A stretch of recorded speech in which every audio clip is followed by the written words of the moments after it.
Bryan. Yeah. Niamh. Yes. Happy St. Patrick's Day. Oh. Happy Wednesday to you as well, John. Happy Wednesday. Yep. We're going to drop the illusion. This is not being recorded live in your phone. We recorded this prior, and the day we recorded on is maybe the most Irish day of the year. It's a real special day for all you Americans out there.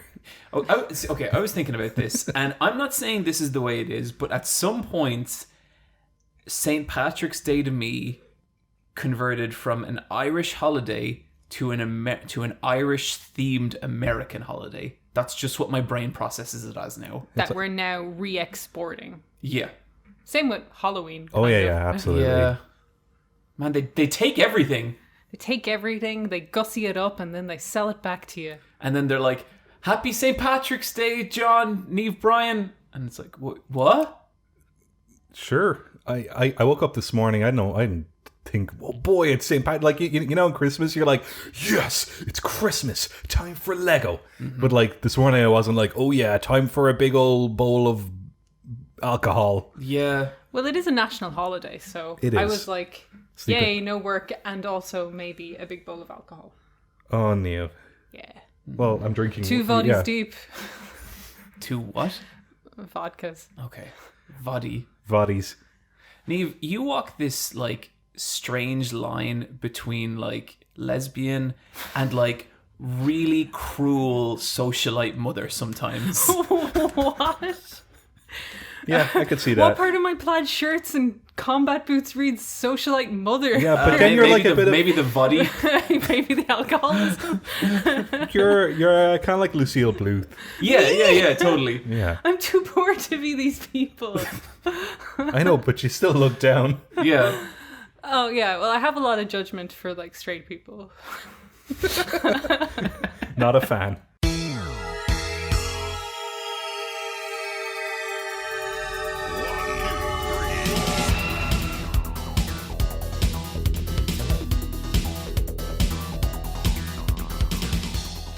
Yeah, we're all drinking tonight because it's St. Patrick's Day, and we have water as well, you know, just to, because it does get thirsty talking a lot. Yeah. And, like, you know, the alcohol part of St. Patrick's Day is pretty important. Like, he drowned in a tub of beer. He did. Yeah, they found him. They always leave this shit out of the American version. Yeah. But, like, he did rid the snakes, got rid of them. But mean fucking drunk. He was in the chapel. He was making his bathtub like Buckfast kind of Poutine. Yeah. Is that what it, yeah, sure. He was making his tonic, and it got too chronic, and he fell in. Yeah. Do you know the worst part? Jesus was like, "This is the worst saint." Guys, welcome to the Let's Fight a Boss video game podcast, the world's strongest video game podcast. I am sitting here with 2 of the most valuable virtual currencies to my left, straight off the blockchain. It's the data miner. It's Bryan Bitcoin. Hey, my providence is beyond scope.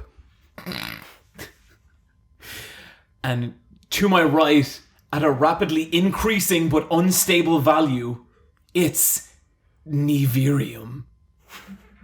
Buy your dad a kidney with me. It'll come in a DVD case. Yeah. And with you always, king of the Let's Fight a Boss podcast, the nameless one. It's John. Sound like you're from the dark web. Maybe I am. You don't know. I'm pretty sure. Those views came from somewhere, Bryan. I think out of all of us, you're the least likely to be on the dark web.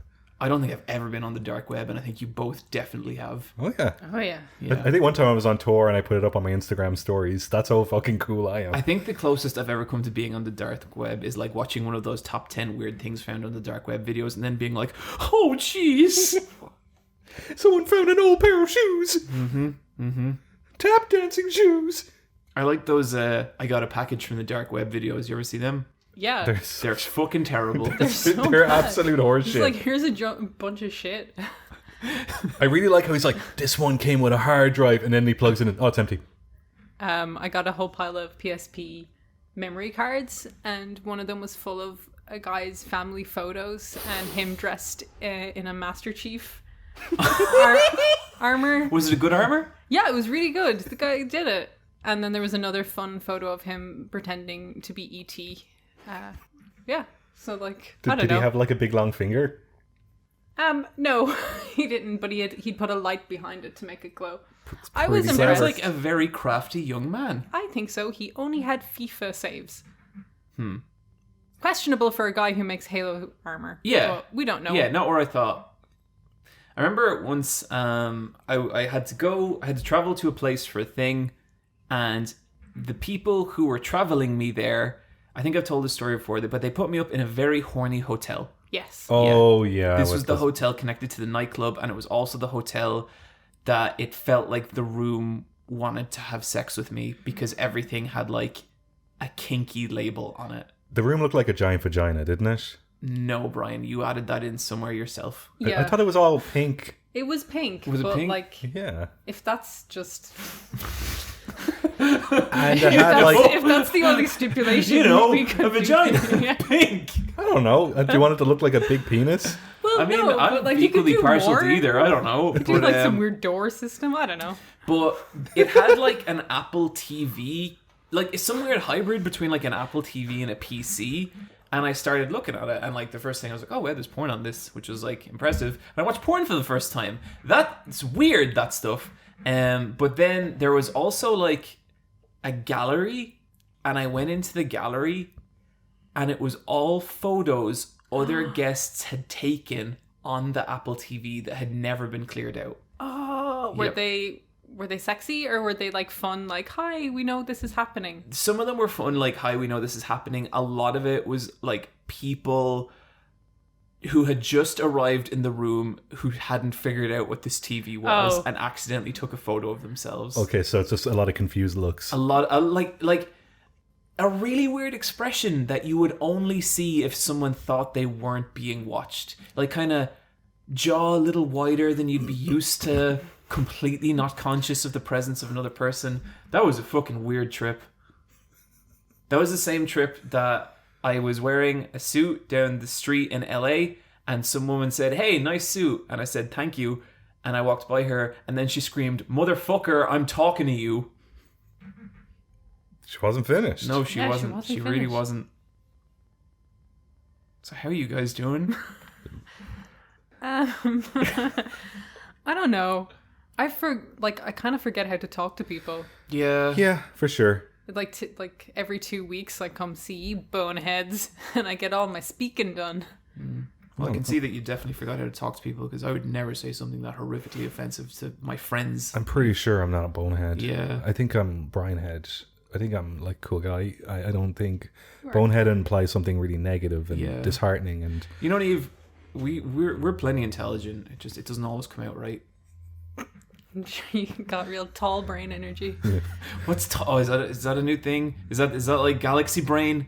I prefer tall brain personally because one, it explains big foreheads. yeah, it's stacking. Yeah, Okay. that's just someone who's really smart. Okay. And two, it's funny to say tall brain. And then the opposite is a short brain, which is also a funny image. That is a funny image. And that's it. Yeah, like the brain only increases vertically. Yeah. It's like Yeah. That's a fun it's like a really image. weird PC tower. It just goes up. I like it. Tall brain sounds like a Silent Hill boss, and I like that. Guys, as you may be able to tell, not a lot going on in the news, so we're just really gonna have to wing it here. Yeah, we're not motivated by anything. No. We're just How are you hard. feeling about this episode, Niamh? Positive. I would imagine you'd have to feel positive. 2 bodies deep. Well, I just think your least favorite section cannot happen because we did it last time. Yes, it's true. Yeah. you're off the hook. And so Yeah, nothing people that- felt really bad for me, which is nice. Yeah, they should have. That was really mean. Yeah. Yeah. And there's nothing that bad that can happen this episode Okay. unless it's Let's Fight a Boss Improv Theater. No. What's the matter, guys? Improv died last decade. We don't need to do this anymore. Do you know what? Like it really, really sucks that like COVID is like closed down theaters and stuff. Improv theater, glad to see it gone. Fuck that. All we do on this podcast is improv, Brian. It's the whole podcast. No, we riff. It's a different thing. That's a skill. Oh, Niamh, you work in a small bakery when suddenly your coworker dies. Oh no! But just as you're about to call someone, the president, played by Bryan, walks in. You have to hide the fact that your coworker's dead while he's dead on aisle 4.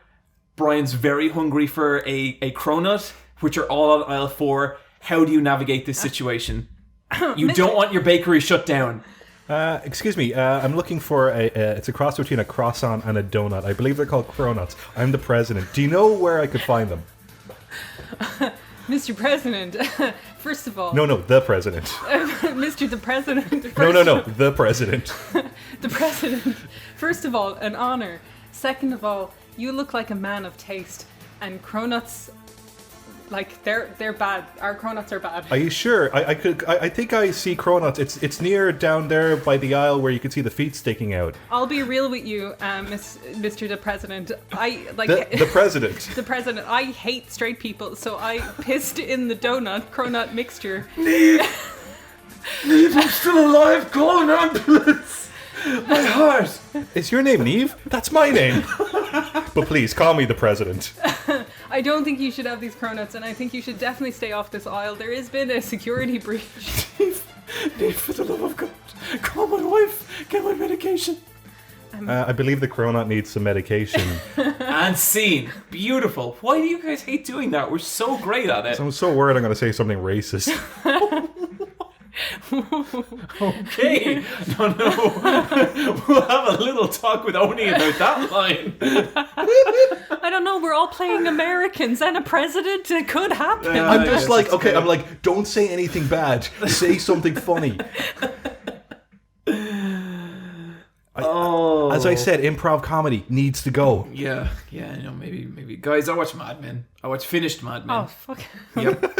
Okay. Goodbye. Okay, so on the last episode, I think I was like, I'd watched 2 or 3 seasons, and I was like, I think it's about to get bad, because I can remember it getting real bad. I actually take that back. Enjoyed it the whole way through. I think that is there something like... It is the chair I'm in, okay. And every time I nod in agreement, it squeaks. Okay. I didn't know that chair squeaked. Yeah. Mine's not squeaking. Typical Bryan. That's his house good as shit. Here we go. It's okay now. I know what was causing the squeak. It was near the leg.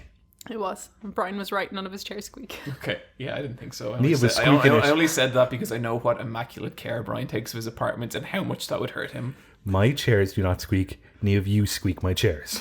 It's a different thing. Yeah, so... Mad Men, John. Sorry. It's okay. Sorry, John. I really... Sorry, John.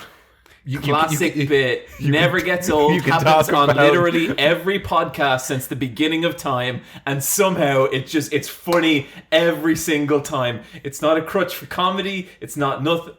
Do you know what's also funny? Repeating what John says at the same time he says it. So Mad Men. I'm trying, Niamh. I'm trying, Niamh. God damn it, I'm trying. Shit show. Yeah, that's my conclusion. That's Bryan, my conclusion. shut the fuck up. It's the worst bit. It's the worst bit. I'm Bryan and I'm a terrible person. I hate myself. Go on, John. Sorry. Mad Men. Yeah, look, Mad Men's good. I think the reason I fell off it when I was littler is because that is a show about being a horribly depressed adult, and at some point it's like, I was like, well, this show isn't exciting enough, but it's great, and it's weird because it evolves a lot, and character dynamics across that, like, they change a lot. Like, watching how, like, Peggy evolves over the course of that whole show is fucking awesome, and, like, she becomes such a good character and so different from, like, the meek little secretary she starts as. And it's like, there's definitely, like, episodes that don't hit, but it also really captures just, like, the fucking misery of trying to fit in that era, and no one's able. Like, everyone is so miserable all the time, and it was an incredibly fun show, and I had a really nice time with it. So, If you thought Mad Men once fell off, well, maybe you should fall on to a rewatch of Mad Men. I workshopped that for a couple of days. That was sharp. Pretty good. Yeah, I thought so. I think Don Draper would have been proud of that. I think he would have. Yeah. I think he would have been like, oh, I love it. And I'm like, wait, that's like Vince McMahon. Same person. Vince McMahon. Oh, man. There's a current storyline in wrestling where one wrestler covers another wrestler in slime. They call him the Slimer. Yep. And that's the feud. Poured slime all over him. Can't believe the Slimer slimed me. We need more slime. Isn't that like a bit from Nickelodeon from like 30 years ago? It was green slime and everything. Like, it might as well have been that.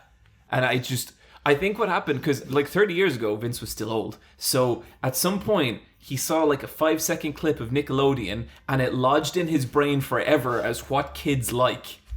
And now here it is as a wrestling story. Have you seen the Amanda Show?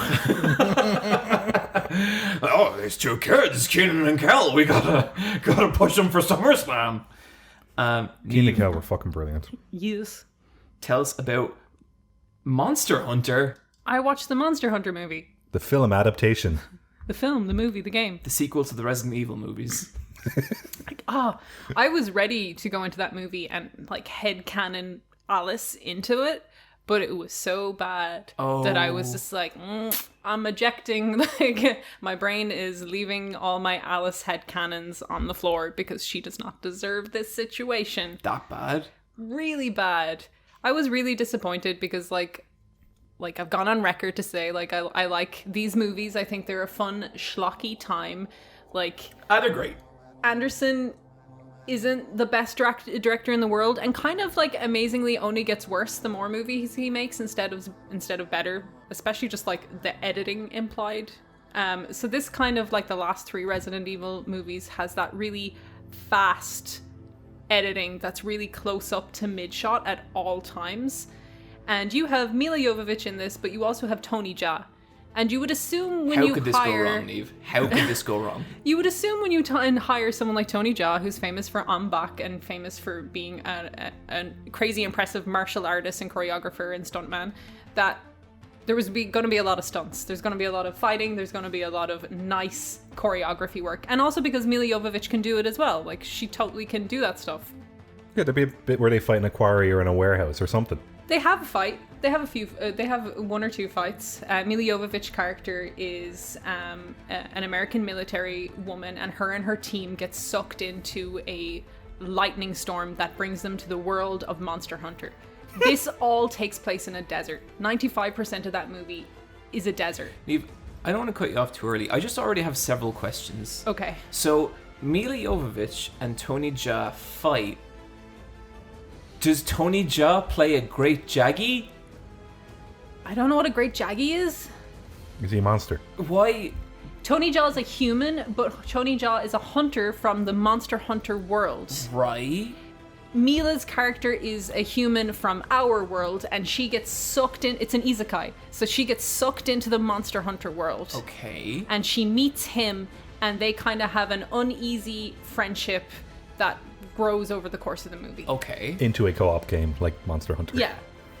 Okay. And then they go co-op fighting some monsters together. And how are the monsters? The monsters are the best part of the movie. The CGI is really, really nice on these monsters, and if you like Diablos and you know what those monsters look like, they look like them. They're all pointy. They're all pointy, they're all cool, they're all really big in scale. But then you also have 2 tiny actors trying to do stunt work next to these giant, crazy, big CG monsters. And it doesn't work. Like, I never bought into any of the action sequences that involved the big monsters. It was more the mid-scale monsters that, like, there's a spider thing that Mila Jovovich's character has to deal with. That was more gripping because that was kind of on a scale where you could have the character in shot with these monsters and have it kind of be believable. But when it was Diablos and stuff, it was just like, that is too big to matter, and it's before anyone's doing any cool flips or big kind of Monster Hunter style moves. Are we seeing giant swords? We are. The best another good thing about it is the costume's pretty good, and so is the weapon design. However, the close-up shots and the editing means you never get to see an outfit in a full shot of an outfit, like ever. ever. So they're pretty accurate and they're pretty nice. It's just dull. So you have Milla Jovovich and her team who go into the Monster Hunter world. Her team are fodder. They're there to die. Like, this is like the Resident Evil movies. Anyone who's friends with Alice is just gonna die. You have 6 characters go over. Milla Jovovich exists out of all of them in the first 15 minutes. Like, it's not about them. She just needs to be sad over her team.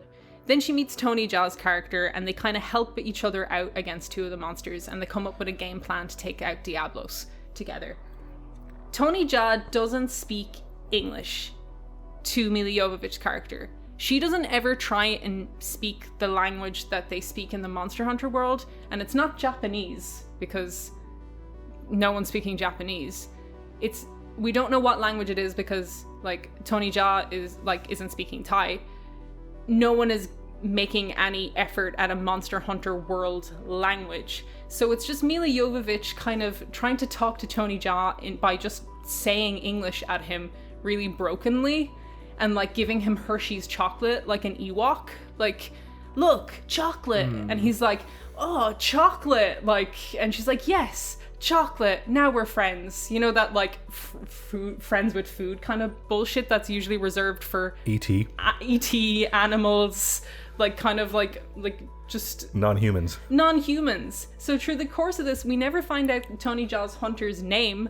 We know Milla Jovovich's character's name. It's Artemis, because that is the girl gamer name du jour. Mm-hmm. Isn't that the name of the girl in Ready Player One? It is Artemis. Oh my god. So they never really speak to each other. They have a few kind of cheeky smile interactions with each other that's kind of cute. Then she meets Ron Perlman, and you're like, okay, he's from this world as well, so we're finally going to hear what the language sounds like in the Monster Hunter world. He speaks perfect American accented English. And she's like, you speak my language. And Ron Perlman, who looks fucking crazy, I guess he's meant to be a Monster Hunter character in this, but he looks insane, like just dragged to a ditch backwards, insane looking. And he's just like, oh yeah, I speak your language, it's perfectly fine. And she's just like, how? And he was like, I just learned. And that's that's just it. It's just like, he learned. Yeah, he learned. And you expect him to say, oh, like he was a person from the human world who was brought over as well, but no. Niamh, he learned. He Stop just learned. nitpicking. Tony Jaa's character can't learn, everyone else can't learn, but this character can learn. And you know, like, the whole discussion there was like, listen, we're not getting Ron fucking Perlman in here and not letting him speak, okay? Yeah, and they're basically at the stage where they're like, well, either Milla Jovovich has to meet all these people on their side of things and learn their language, but we're not going to develop a new language, and we can't use any original language going, so we're just going to make Ron Perlman speak English, and by the second movie, and there's definitely going to be a second movie if they get the funding for it, because this ends on a cliffhanger, for the whole movie, they're like, we need to get to that tower. They do not get to the tower. And then, like, at the end, they're like, we need to get to that tower still. Sucks. It just sucks. It's That's exactly how sequel baked garbage. The Battle Angel. Alita Battle Angel. Yeah, that's exactly how that ended. Because it's the first half of the series. That's a fucking terrible movie. It was just like, it's a bad time. Like, the fights not choreographed good, or at least if they were, you can't tell because of the editing. Yeah. Sometimes with movies, like, I will watch a bad movie if it puts a steady stream of entertaining monsters in front of me. Is this even that? No, I don't think these monsters are interesting enough because, as I said, you're not getting that kind of like scary element of them chasing these characters because they're just so big. They're just so big. And so what are the battles? A lot of it is against the spiders at the start kind of thing. There's these gross spider characters, but Tony Jaa like launches his, like, he has the bow and arrow from Monster Hunter, but just launches explosive bolts, so you see a close-up of him letting go of the arrow and then cut to a shot of Diablos going as a big explosion hits him. I want to see a Tyrannosaurus Rex knocked out with a hammer.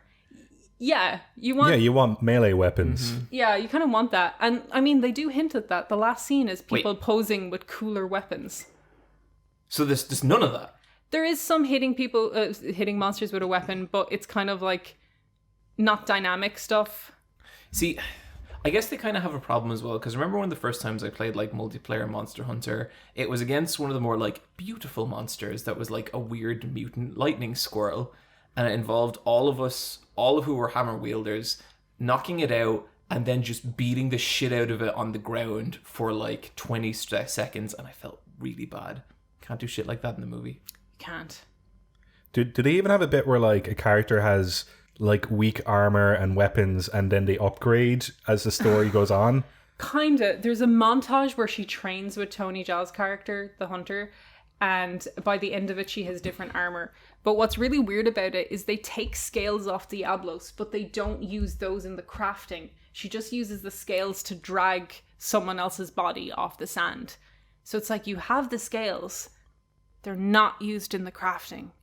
That's not how you It's use Monster resources. Hunter. Yeah. Yeah, you gotta use that material. And like I get the thing where it's like, look, it's a movie, not a game, but it's like, I know, but like there's a reason these games are popular, and like upgrading yourself is one of them. And like think of like, do you remember the first episode of The Mandalorian when he gets all the new armor and how fucking cool that was? People like costume changes, and she does get one. It's just not a big deal, and it's kind of lame. Like, it's lame armor. It doesn't look that cool. In fairness, that would line up with the girl armor in Monster Hunter. She's in a chainmail bikini. Is she actually? No, she isn't. She actually has a pretty decent top. But yeah, I was just disappointed with this. I was just like, this sucks. Like, I was watching it halfway through, and I was just like, Rebecca, is this bad? And she was like, yeah. And I was like, What? The dialogue is just really weird at the start because every character is going to die. They have to kind of get their roles across really quickly. So the girl who drives the Jeep is called Dash because she moves fast. That's really clever. Mm-hmm. Tia is in this as well. Okay. Took you a minute, Brian. Yeah, I still don't get it. I'll tell you later. Maybe he's right. Maybe we are boneheads.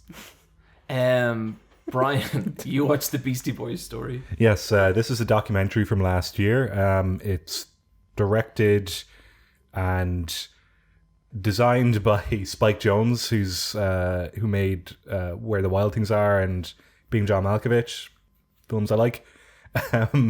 This is a live show in which the two remaining members of the Beastie Boys, I actually just want to get their names right because I always mix up their names. One of them died in 2012. That was MCA Adam Yauch. And when he died, they disbanded the Beastie Boys because they said, like, that's it. And so it's the two other guys, Ad Rock and Mike D. And they're doing, like, a fake TED Talk. And it's an hour and a half, and they're just talking about how they made the Beastie Boys. And Spike Jonze is behind the scenes, helping them with their PowerPoint presentation. And a lot of it is improvised. There's a lot of mistakes, but that's kind of part of the charm. And they just talk about, like, they don't know what genre of music they were making back when they started in the mid-'80s. And they kind of talked about how they were part of the New York punk rock scene. And that Adam, who passed away, he was kind of like the band leader. Like, he was like the unofficial, like, leader of the group. He would always kind of steer the direction. And at one point they broke up, and they didn't realize they'd broken up because Adam didn't tell them they were broken up. Like... Oh. He was very, very integral to the Beastie Boys, and the other two were very happy to just kind of follow in whatever way he went. It really, like, it gets really personal. They tell a lot of great stories. They talk about them joining Def Jam, and their producer was Rick Rubin, who's produced with almost every famous musician now, like Red Hot Chili Peppers and Jay-Z. But back in the 80s, Rick Rubin was an unknown, but he was super into wrestling.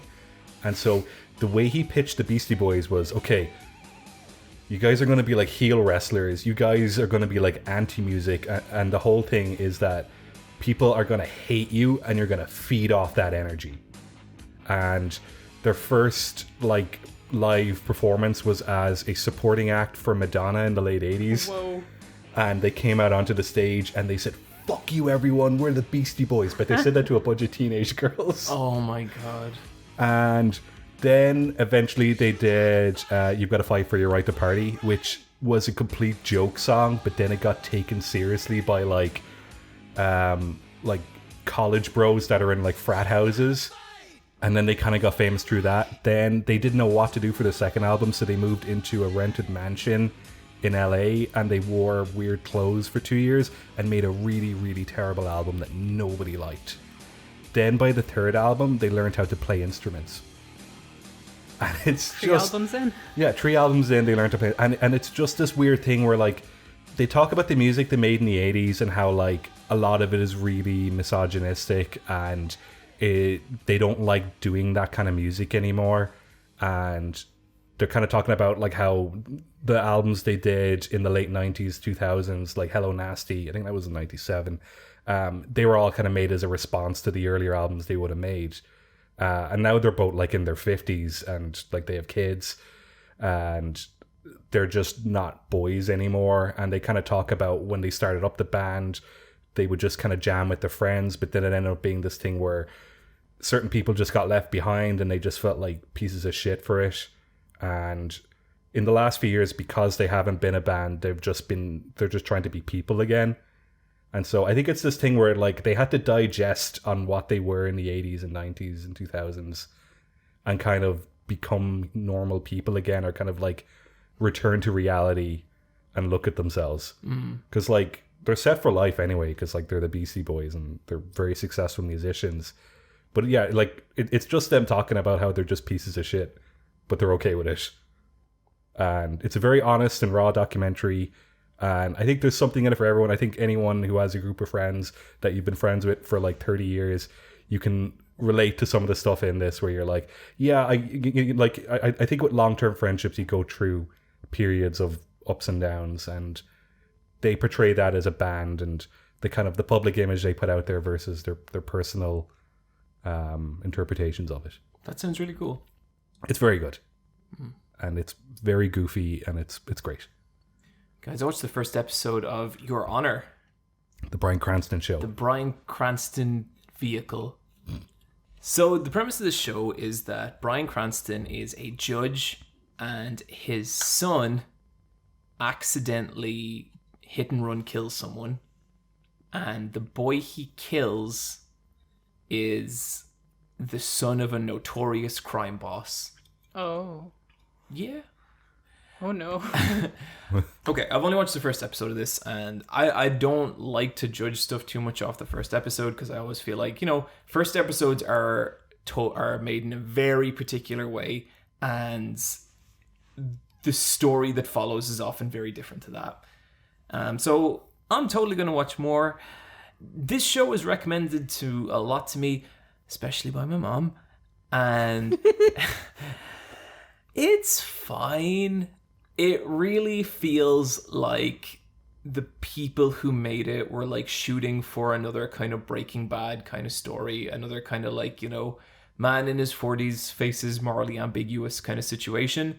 And that describes some of my favorite TV shows in history, but I also don't really need more of them. I think we've kind of done that, and I think I'm kind of maybe a bit ready for more. It's a show that takes itself ultra seriously. Like every scene is like, come on, look at me, no, come on, that kind of way. You're my son, and you're my son. We'll get through this, son. Really acting, huh? Yeah, they're very stoic. They're really going for it, and I feel like personally the problem with that kind of show for me is I feel like even in the most miserable situations, there's always even just flickers of levity and humor, and I feel like that's what gives those situations their kind of humanity. And I kind of feel like it's that humanity to me that's sort of missing from this show. It feels a little bit like a television show made by an algorithm, and like everyone in it's good. Like Bryan Cranston he's obviously a pretty good actor, but like even there's just stuff like the whole like establishment scene of his character is like him coming to this courthouse, and there's this like there's this cop with like a shitty mustache, and he's taking the witness stand, and Bryan Cranston's like, so you saw this woman, I think it's shoving drugs up herself, and then like the person he's talking about is like this black lady, and she's like, I didn't do it. And then he's like, okay, officer, and you know that if she goes to jail, her whole family is going to suffer. And she's a single parent, and the officer's like, that was her, judge. And then it turns out that the officer is lying, which Bryan Cranston exposed through visiting the house and figuring out the layout of the house and seeing that the officer couldn't have seen her at the angle he claimed to see her. And I feel like even the way I just described it was kind of better than it happened in the show. And it was like, you know, as one who once ended up in front of a judge, I can tell you that is not how judges work, and that is not judges' place in courtrooms. Okay, no, John, when you said in front of a judge, that implies that you were the committer of crimes. I was. I committed a crime, Bryan, and I did the time. You did. Yeah. Never mind, sorry. Never mind. But I like the idea of a judge that's like, show me, come on. Out of the house, outside, show me what happened. Okay, that's silly and funny, Niamh, but that's what this show is. And I don't know, like, it's just... It's like a machine where all the parts are perfectly tuned and greased and everything works exactly as it should, except all it does is make like a little wooden rectangle, and it's just not that impressive. You know? So it's like, yeah, it's a perfect thing. And if your mom saw this like wooden rectangle, she'd be like, John, this is like a perfect rectangle. And you'd be like, it is, ma'am. Yeah, it's really well varnished. You know, like, I'm selling my mom short. She has great opinions about art and media and stuff, but this is the kind of show, I guess, that is made for, you know, her generation, and they're very impressed by it. And I'll watch more, and if it picks up, I'll come back on this fucking podcast and I'll eat crow all day. Right now, my money is on that not happening. Bryan. Yes. Hit us. I watched a film called Minari. It's fantastic. Have you guys seen it yet? No. Please watch it. It's very good. To you, dear listener, watch Minari. It's a lovely little film. So this is the one that's been cleaning up with the awards? Yes, and it's been nominated for an Oscar. And cool. I think most of the cast have got their individual nominations as well. It's a lovely film set in the 80s in Arkansas about a Korean family who've moved from Korea. So they've originally moved from South Korea to California, and now they're moving from California into Arkansas. And that's a big step from, you know, the coastal part of America into the middle south of America. And the dad's played by Stephen Yeun from Walking Dead, and it's his pursuit to become a vegetable farmer. And it's a lovely film. And it's a very accurate depiction of just like a family. The family is super Catholic because they're South Korean originally. So the son and daughter are called David and Anne. And there's a lot of Catholic guilt in it, which I really, really enjoyed. Catholicism is the same everywhere, isn't it? Yeah, it is. Yeah. And about 20 minutes into the movie, the mother's mother, the grandmother, moves in with the family, but she's only lived in South Korea, so this is her first time in America. And the younger of the children, the son, David, has never met his grandmother, and he's about 6-7 years old. And the kind of core of the film, it's not like the main story, but like, to me, what felt like the core of the film is their relationship developing, and it's amazing. They watch wrestling together. Nice. And she's like, those are some big, strong men. The grandma fucking gets it. A lot of them are. Yeah. And the grandson plays some awful pranks on her. He gets in so much shit for it. Do you know who doesn't give him shit? Grandma. She thinks it's pretty fucking funny. Gets real sad at the end. I was very relieved it didn't get too sad, but it still got really upsetting and got me hooked. Cool. I really, really like that film. Gets one Bryan Oscar. It gets all the Broscars. All the Broscars. Wow. That is 18 and a half Broscars out of 5. That's incredible, Bryan. That's a big number. Yep, big number. Yeah. Bryan. Yes. Me and you watched You Can't Kill David Arquette. Yeah, you cannot kill David Arquette. Oh, Niamh, do you not know what this is? No. Okay. Little backstory. Okay. WCW. The late 90s. The world champion. David Arquette. I know this. David Arquette Why? was at one point because Vince Russo was writing WWE storylines, and he's like, it's car crash television, No, it is. And that is generally known by a lot of people as one of the most terrible things to ever happen in wrestling, because wrestlers are a very particular bunch, and there's a lot of like honor within wrestlers. There's a big code between wrestlers. You have to treat other wrestlers in a very specific way, and there's a lot about like not getting ahead in the business and not earning things you haven't earned. So for example, when WWE travel by plane, there's like a couple of first class seats up the front and then all the economy seats in the back.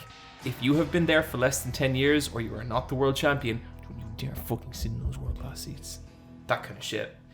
This upset a lot of wrestling fans and upset a lot of wrestlers. He was a 90s Hollywood golden child. He sure was. In all the Scream movies. Yeah, all of them. Okay. Yeah. Used to be married to Courtney Cox? Yeah. Yeah. He married her in They met on Scream 1, but they got married during Scream 3 and then divorced by Scream 4. Yeah. Yeah. And since then, the real life David Arquette's career hasn't been great. No, he wasn't much of a heartthrob. No. Why? Okay, I don't mean this in a mean way. Why was he famous? I presume Scream. Yeah, he was in Scream, but see, he came up around the same time as like Luke Perry, Leonardo DiCaprio, and a couple of other because he's always actors. associated with them. But to me, is he kind of like the Screech to the Saved by the Bell, except not horrible and hated? A little bit. Screech died. Yeah. He was a bad person though, wasn't he? I don't. Oh, I don't know. Who knows? Well, like with David Arquette, I should probably do some fact checking here. Sorry, I Screech. think he just whatever. I think David Arquette, because he dated Courtney Cox and like that big switch on Friends to like Courtney Cox Arquette. I think he was just a household name because of their relationship and because of that time period. He comes from a famous acting family as well. The Arquettes. Yeah, the Arquettes. yeah, okay. His older sister is Patricia Arquette, who's in loads of stuff. So, you know, at the end of the 90s, he's in Scream, he's WCW champion, he's doing alright. 20 years go by, and I guess not a lot really happens for David Arquette. Except he still really loves professional wrestling. And this film is a documentary about him at what age was he, Bryan? Late 40s. Late 40s. I think he was 46. I want to say 46. Approximately. About him going from completely untrained to becoming a professional wrestler. But this time he's going the indie route. Yeah, he's starting from the bottom. He's getting... he has an insane amount of money, by the way. Bryan, why does he have an insane amount of money? Because he's divorced from Courtney Cox, and she was one of the most highest paid Hollywood actors in the 90s and 2000s. He has half her money. He's rich and bored, and he goes around a horse with his shirt off, and he's wearing Nikes, and he doesn't know what to do. I just keep thinking about how this is an exact storyline in Friends where her boyfriend wants to fucking do, John Favreau. wants to do MMA and gets the shit beaten out of him every night. He's a millionaire. And she's just like, I can't watch you do this all the time. That's what you said to me when I started jiu-jitsu. I can't watch you get your ass beat, John. It's got to be you doing it, Niamh. I liked this movie. It's a weird movie because it's also produced by David Arquette. And like, it's so funny because it is so well shot and edited because this man has so much fucking money. There's like 3 years worth of footage as well. Yeah, he can just do it. And so there's points of it where like it genuinely gets very real, and like you get some really pretty fucking nasty footage of like Injuries? The indie, like I think what we saw, Bryan, I would call worse than an injury. There's one moment in that movie where blood starts flowing and someone starts bleeding from their neck, and it's really, really bad. It kind of looked like Itchy and Scratchy. Yeah. It was like a fountain of blood from the neck. I have never seen blood pump out of someone like here. Jesus. And like we can laugh about it now because David Arquette's still alive. But there's a moment where basically he does a kind of real extreme hardcore match with like light tubes, which are meant to be a kind of gimmicked item for professional wrestling. I don't know these were, and he basically ends up slicing his neck open. Oh, for fuck. And there's this horrible fucking moment where he's outside and he's holding like a towel to his neck, and he's looking back into the ring because he hasn't finished the match. And the code in wrestling is you always finish the match no matter what. And he has a choice between going to the hospital and getting back in the ring, and he gets back in the fucking ring. Yeah. Oh my god, Courtney Cox was... Oh. Courtney Cox is in this Yeah. documentary, and she's like, what is he doing? I'm so curious about the timeline of when they got divorced and when this was shot, because... Oh, this is shot in like the last couple of years. Yeah, Okay. this would have been shot between, let's say, 2016, 2018, 2019. Yeah, by this time, it feels like they are long divorced, and I don't know if there's any scenes with them together. I don't think there is, but they don't seem to have anything negative to say about each other. She seemed concerned for him. Because they have a daughter together who's a teenager now. She talks to her mom about her dad. Yeah. And she's showing him footage, and she's just like, "Oh dear." Yeah, and Courtney Cox is in the documentary. Like there's camera crews in her house and stuff. It's just more watching someone get their neck sliced open because they're like, I'm going to be a 40-year-old wrestler. 46, Niamh. Yeah. John, can we talk about the Luchadors? Okay, we'll get there in 1 second. But I get the other thing is, because this movie is made by David Arquette, parts of it are very real, like we just said, and like it does not shy away on how brutal the training for wrestling is. And like I said this before in the podcast, but like I've trained in a bunch of martial arts and I've trained in professional wrestling. Professional wrestling is the most brutal training I have ever gone through. But there's also weird parts of this movie that kind of fall into like a weird David Arquette like coma fantasy. Bryan, tell us about the Luchadors. So he goes to Tijuana, Mexico to train with Luchadors, and the Luchadors, because they follow their code, they always wear their mask. And there's bits where they go up onto the mountains and scream, and there's lots of drone shots of that. Yeah, it's a kind of a big dramatic David Arquette finding himself moment, but it's like, this is very clearly paid for. Yeah. Yeah, it's like, okay, goop. Yeah. Yeah, absolutely. And there's bits as well where like they explain that the Luchadors, like, they live for wrestling, they don't earn a lot of money, and one of the ways they earn money during the day when they can't wrestle is they still wrestle. And the way they do it is they go out onto a big motorway that has lots of car lanes, and when the cars have to wait there at the red light for a minute or two, you know how people come out and like clean your car windows and then they ask for a tip? What the Luchadors do is they go out into like the crossing road junction and they start wrestling each other for 2 minutes on hot tarmac. And it is some of the best wrestling I have ever seen in my life. Like, Bryan, it was like the fucking Matrix. It was, yeah. They were doing bullet time on the fucking footpath. It was insane. It was, and like, just, like, I was like clutching my fucking head, just being like, oh my god, they're gonna kill each other. But they did it so amazingly. Those Luchadors were really interesting. It's a really interesting documentary. That and the bit where he goes to the backyard wrestling and there's no audience. A bunch of teenagers just beat the shit out of him. But then he has their respect. Yeah. You always want a teenager's respect. But this is the thing, because a lot of the people like he encounters hate him. And oh my god, there's a bit where do you know the most brutal bit of the entire movie is when he goes to a wrestling convention? Oh, and he at sets the up, autograph panel. He sets up a little table for himself. So Bryan, like, that's those conventions all weekend. Like, that's just how they go for day. He sets up a little table for himself. No one comes. No, but he's famous. Like, even like if I was there, I'd be like, that's the guy from Scream. How many Niamhs do you think go to like small town American wrestling conventions? I guess so. I just kind of assumed the crossover between horror movies and wrestling was like there's some part of that Venn diagram, even a lot of it. There is a bit, I think, where he has to sign a Scream mask. Yeah. Okay. At a wrestling convention. Yeah. So someone obviously knew he was there and brought Scream merch for him to sign. Yeah. But I don't think anyone's there to see David Arquette, the wrestler. That's sad. But and when that happened to him, did he like take that as a knock, or he took it as a knock in the same way that someone has been getting hurt the same way for a very, very long time and is kind of used to it. He's like, I'll show them. Yeah. And he kind of does. Yeah, he gets in shape. He stops drinking. He eventually, like, he kicks the drink and he actually, like, starts putting on pretty okay wrestling matches. And it's impressive. I think, like, he's fortunate. He has infinite amounts of free time and money. And I think a lot of people in his position would not be able to do that. But he also puts the work in. And you kind of have to respect him a little bit. There's a bit where he gets spray tanned and he has to wear a special sock over himself. Oh my god, I now know more about the geometry of David Arquette's penis than I ever would have cared to know. He has a really big willy. Yeah. Really? Yeah, it's a big one.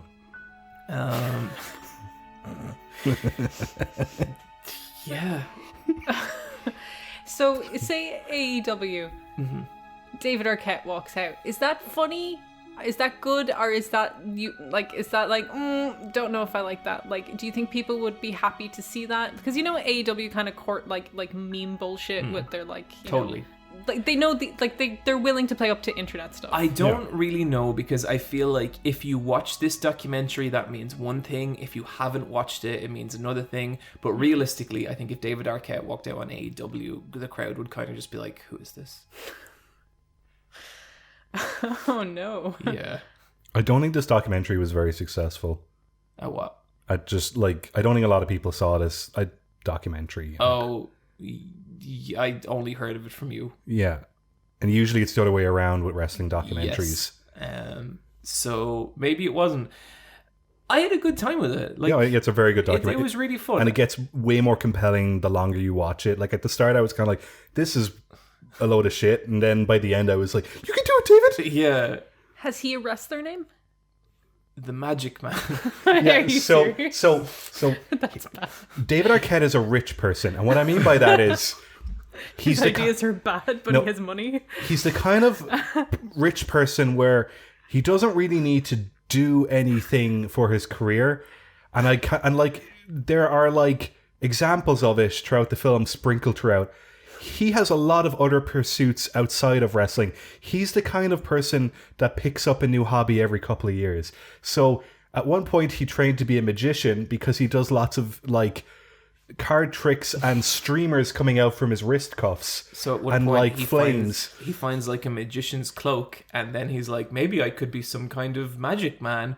And then later in the movie, they're like, the Magic Man, and I'm like, oh, Dave, like workshop it, David. A little bit more. And there's another bit where like he kind of has to confront himself, and they have to like explain a difficult part of his life. They do it through puppets, because at one point David Arquette had puppets, and he has a puppet of Kanye West, he has a puppet of himself, and he has to act out scenarios with the David Arquette marionette puppet. And like he's quite good at puppeteering. Like he Just can pull like those... wrestling, he's slightly better than you think he would be. But that's because he has lots of free time and money, and he can pursue these hobbies. Yeah, like I just want to commission a Kanye West. What I found really strange about the the puppet thing is the way I've always seen like the double puppet act work is the puppet is like the mean version of you talking to you, but in this version, which I found kind of curious, he's acting like the puppet is actually him and he's being mean to the puppet. It's like good David is really small and he's comforting evil David. Like big evil David needs to be taken down. This was fun. If any of this intrigues you, you'll probably have like a decent evening with this documentary. I feel like I know more about Courtney Cox now. Just that this was her husband for a very long time. And like, what was their house like? For what it's worth, she seems very supportive. That's nice. Or as supportive as an ex-wife should be. Yeah. Oh, it's fun though. This is David's puppet room. Yeah. We don't go in there. Bryan, tell us about Boys on the Run. Boys on the Run is a manga that I just finished. I read it over my surgery recovery. It's 10 volumes long and it was a real treat. It's a manga that was published in the late 2000s, I think from like 2005, 2008. So it's about 15 years old and it definitely captures the 2000s very well, and a kind of like pre-internet where like you would have a phone but you'd only have it for work, you wouldn't go on it otherwise, that kind of thing. And it's about a man in his late 20s called Tanashi, and it's about him still as an adult being bullied and him having to kind of like deal with bullies as an adult. Bryan, you told me like an anecdote from this manga. I don't know if you want to get into it now, like if it counts as spoilers or whatever. It's mild spoilers, but it's like it has just frustrated me so much, and I keep thinking about it. Yeah, it's so like this kind of teeters on absolute ridiculous like sex comedy romp dick humor, and then there are these hard-hitting moments of reality where you're just like, do you know what? I don't know what I'm not sure what I would do in that situation either, and that's a really, really difficult conundrum that our protagonist is now in. It's by I actually just want to get the name up. It's by an author called Kengo Hanazawa, who ended up doing I Am a Hero, which is the zombie manga that ended up being pretty popular, I think. Yeah, I also read that, and that's pretty good, but the pacing on that is very bad. I had trouble with that, and like it was cool, and like the designs of the zombies were fucking awesome, but yeah. And so like he has a particular art style where he does photorealistic backgrounds. I think he actually gets like photographs and then, crushes the values. Crushes the values and draws on top of it. But then the character designs are kind of like chubby, stubby humans. Yeah, everything has like baby fat. Yeah. And they also kind of look like fish a little bit because everybody has like very blown out lips and very like wide eyes. And like there's fat in those eyebrows. Yeah, like they're all very inflated people. Yeah. And the reactions are incredibly funny. This was published in Big Comic Spirits, which is a seinen manga. And so I think Big Comic Spirits has like Junji Ito in it and Asano and a couple of other mangaka that all kind of do seinen manga or do stuff that isn't shonen but kind of do like very difficult subject matter. So like some of this stuff is rough, but there are moments where it kind of hits you hard with reality, and those bits really, really got me. The ending is kind of lackluster, but I kind of feel that happens with a lot with like serialized comics and manga where like they only have a couple chapters to wrap it up. A lot of the challenge of writing those things is perpetuating them. It's like just keeping them going. And it's like, the author might have like, 500 chapters of experience writing an ongoing story and then fuck all for how to end it. And so I think a lot of long-running manga can kind of struggle like that. Yeah. I think for me, like, I always just, like, a lot of the time when a manga ends, I'm always just kind of, I prefer nearly just to like look for the parts I liked about it or look for the good in the ending because it's not really, they're not designed to end. I don't know, it's a weird thing. Yeah. It does a really good job of like starting off the story, and it'll introduce a bunch of characters that don't actually get fleshed out until the second arc because there's a 1 year time skip later on in the story, and a bunch of background characters that you didn't realize were going to be main characters suddenly become main characters, and they have really, really cool designs, and they kind of have a bit, but you kind of forget who they are, and then when they pop up again, it's really nice to kind of see them do their thing. And yeah, I guess the thing I was telling you about, and it's not a super big spoiler, but he works for a company that refills gacha machines in Akihabara. And he works for one company, and there's another guy that's on the same delivery route alongside him that works for a rival company. And him and this guy, despite being rivals, within their different companies, kind of hit it off and become friends because they eat at the same bench at lunchtime in Akihabara. He develops a relationship with a woman, and this guy, when they have a mix-up, starts dating her instead. And he gets very upset, and his way of dealing with it is challenging this guy to a fight. And the main character, Tanashi, is not in good shape at all, and this other guy is just like a better version than him. And so couple chapters in, they get in a fight in a playground, and the guy takes off his shoes, barefoot, kicks the shit out of him. Then there's a 1 year time skip, and the main guy, Tanashi, has moved to South Korea, and things aren't going well for him at all. He eventually returns to Japan and starts trying to get his life back on track, and he starts getting into boxing, and it becomes a boxing manga for a couple volumes. Then there's kind of the thought, and the seed is planted that he's going to train up formally how to fight, and he's going to get a rematch with the guy. But it's been a year since he's seen this guy, and he sees him again, and the guy has been diagnosed with cancer, and he can't fight him. And the guy just throws it in his face. What does the guy say to him, Bryan? You can't fight me. I think he says that I've already beaten you at my best. There's no point fighting me now. It wouldn't prove anything. And that bit is really upsetting, but like what the fuck are you gonna do? So bad. But it's that kind of thing where like stupid childish shit can't be solved as an adult, and like, it sucks that you get bullied as an adult, but like, there's no, like, I don't know how you deal with it. But towards the end, the manga kind of becomes about breaking the cycle of bullying with the next generation of kids, where he kind of starts looking out for a kid that's getting bullied at school, and he kind of gives him advice, because it's only when you're an adult that you know how to kind of maybe know how to handle that stuff a bit better without, you know, doing something foolish or dangerous. What if there was a manga called Bully Hunter? And it's about a grown man who finds child bullies and kicks the shit out of them. So, and is the main character an adult man? It's an adult man, but he dresses up in like a kind of superhero costume to do this. Okay, so it's not like he dresses like a teenager and goes into high school, like, and it's like, hey, No. I'm talking like 8-year-olds. Like, high school kids are tough. How old is the main guy? 42. Yeah, sure. That sounds good. Bully Hunter. Bully Hunter, yeah. And like, is he just like, so if a kid's like making another kid eat sand at the park, he makes that kid eat sand instead, or is he like, after kicking the shit out of him? Yeah. Oh, okay. Do you want to know the main arc twist? He sees little Chihiro kicking the shit out of a kid, and he goes over, he beats the shit out of Chihiro, makes her like eat sand or whatever, and then later he finds out that Chihiro had been bullied by the other kid all her life, and for the first time stood up for herself, and that's what happened. That's where the moral ambiguity comes into the story. And you really get, and you get the lump in your throat because that bit hits fucking like, hard. you should see that, like, this doesn't exist. You should see the drawings for that like, bit. how dare you? They're so fucking good.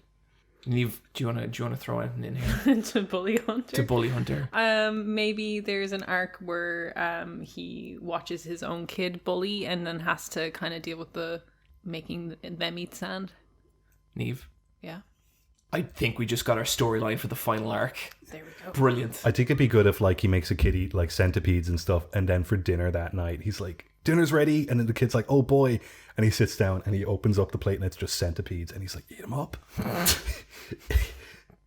Eat them all up. That's pretty good. And I think it should be a reoccurring thing that no parent ever has a problem with any of this.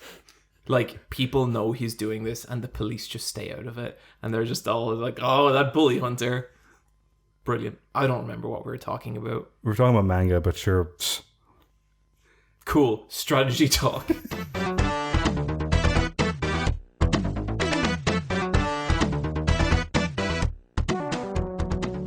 All three of us are now the proud owners of a PlayStation 5. Yes, we are. Thanks so much, Niamh. Thank you so much, Niamh. No problem. That was so great. That was a weird Thursday morning at 8:30. It sure Yeah. was. I was awake. I saw the listing. And Got she it was tonight. like, those boneheads are never going to figure it. Here you go, numbnuts. Here you go, bozo. Yeah, but we were just so happy to have PS5s. We didn't care what she called us. Okay, like you, Niamh. So what do you guys think? I bought mine on an impulse whim, and then I was like, why the fuck did I buy this? Okay, I love this. Can I talk about this? Because Bryan has this emotion that shows up every couple of years, and it's just immediate, furious regret when he buys something. And I've seen it kick in. I'd say the last time was maybe when he got Bloodborne, and he's like, I'm gonna fucking sell that. I don't want that. I'm so annoyed I bought this. And like, I nearly texted Niamh, I nearly texted you being like, I bet you anything Bryan won't sell his PS5. Oh, I knew you won't. There was one person who wanted to buy it off me, and them not owning it is worth way more money. And they know who they are. Fuck them. They don't listen to this, do they? No, they don't. Okay. Absolutely not. Because they were also mad when we started this podcast. Yeah. And we didn't ask them to be a host. And we were like, but Niamh, I like the PS5. I think it's good. I think it needs work, especially. There's things I really like about the menus, and then there's things that there are still some rough edges on those menus. I like that they broke up games and media. Yeah, I like that. Yeah. Because I was always like, oh, fuck, where'd Spotify go? Shit like that, you know? I really wish you could make folders for individual games. It's handy enough to sort through games, and you could sort them by PS4 or PS5 or by PlayStation Plus or purchase, which I like. It's very hard to turn off the system. You have to like hold the PlayStation button down and then go down to the bottom right corner. That's the thing I don't like about the menu, is the thing I use the most is the smallest and at the very, very bottom, where the thing I don't want to use, the activity cards, are huge and there, and like maybe there will be games where they really work. I But keep just getting ads for Red Dead.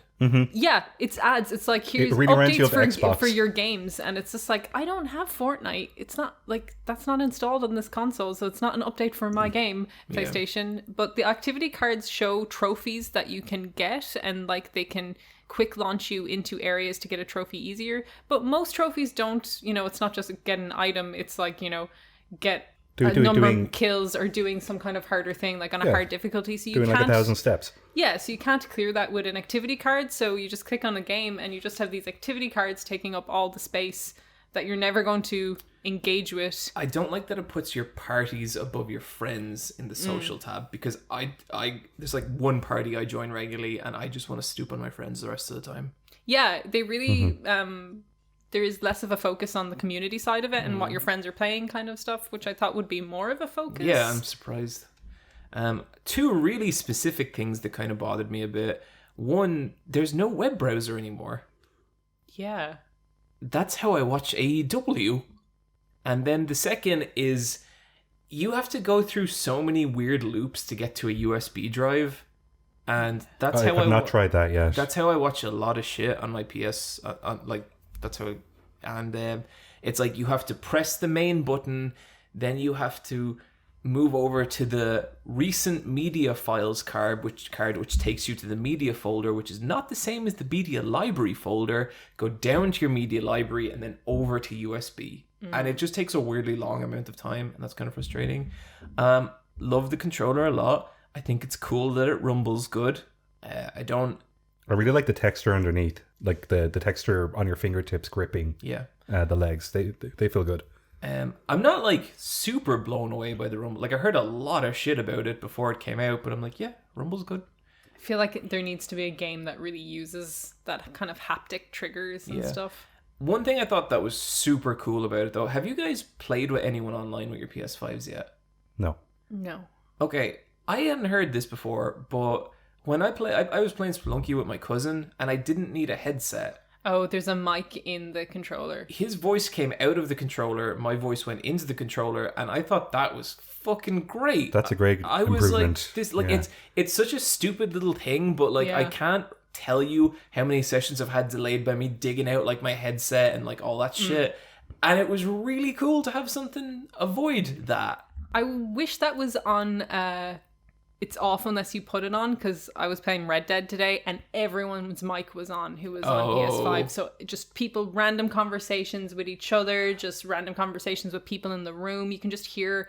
Oh no. You can just hear background stuff, and I was just like, oh shit, my mic is on. And like I'd been talking to my girlfriend for ages, so it's just like when you're in I'm proximity... pretty sure I've done that. Yeah, because when you're in proximity with people in Red Dead, you can hear their mics. So...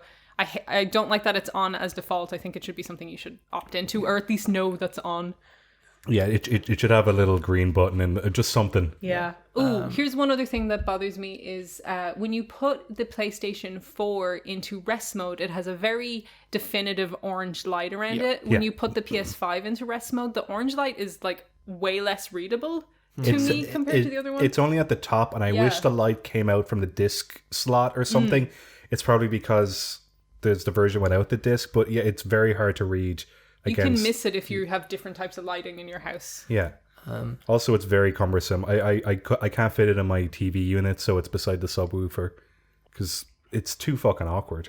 It's such an ugly shape. Okay, it is the ugliest console I've ever owned. Like, it is hideous. Guys, I have a confession. I think for the first hour I had this thing, I played it upside down.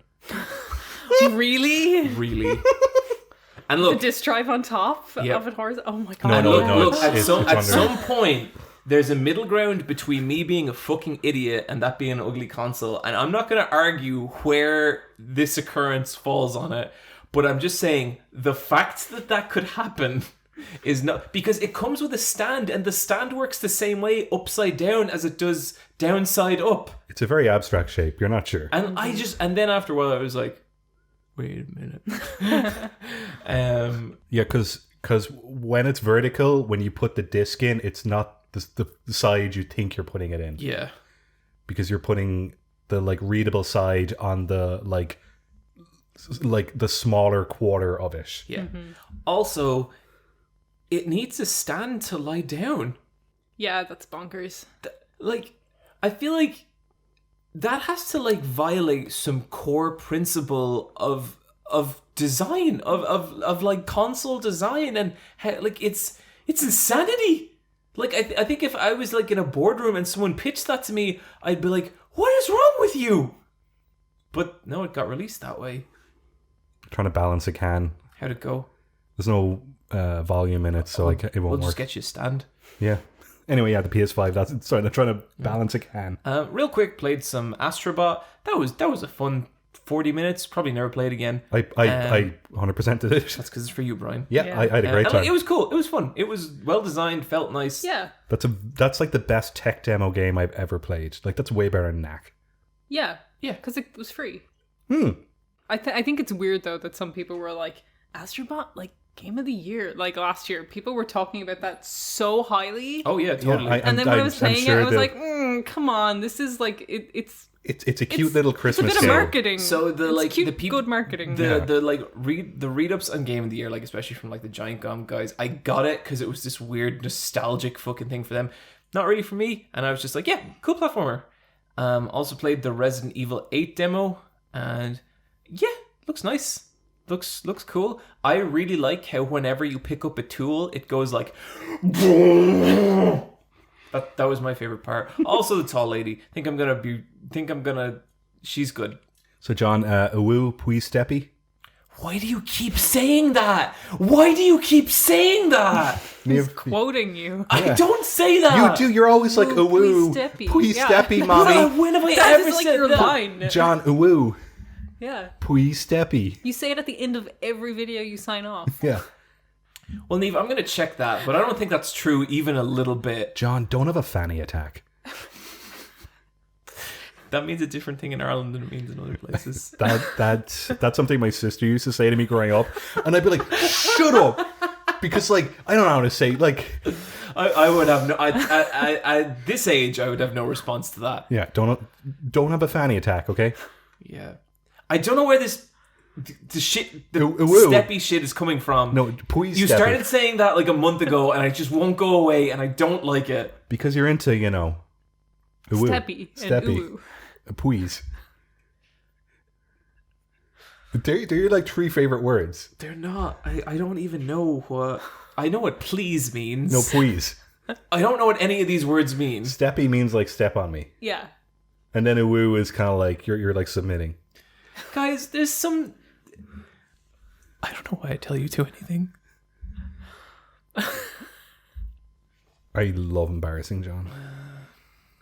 Sorry, yeah, the PlayStation 5. Sometimes it's like we're like a car. We're like a car with 3 wheels. And sometimes I just feel like their conversations have these weird fucking tangents, and all my air gets let out.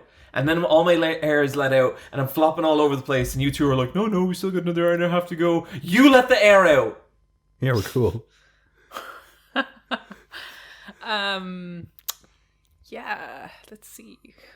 I don't know how to move it on, John. So you're gonna have to. Oh, okay. John, do you like playing Demon Souls on the yeah, PS5? yeah. Do you love that? Yeah. Okay. Any so, big people to Steppy? Yeah, the Tower Knight. He's a big yeah, boy. he's a big. Yeah. Yeah, that's a big penis. Bigger than David Arquette's. Who knows? that would be impressive.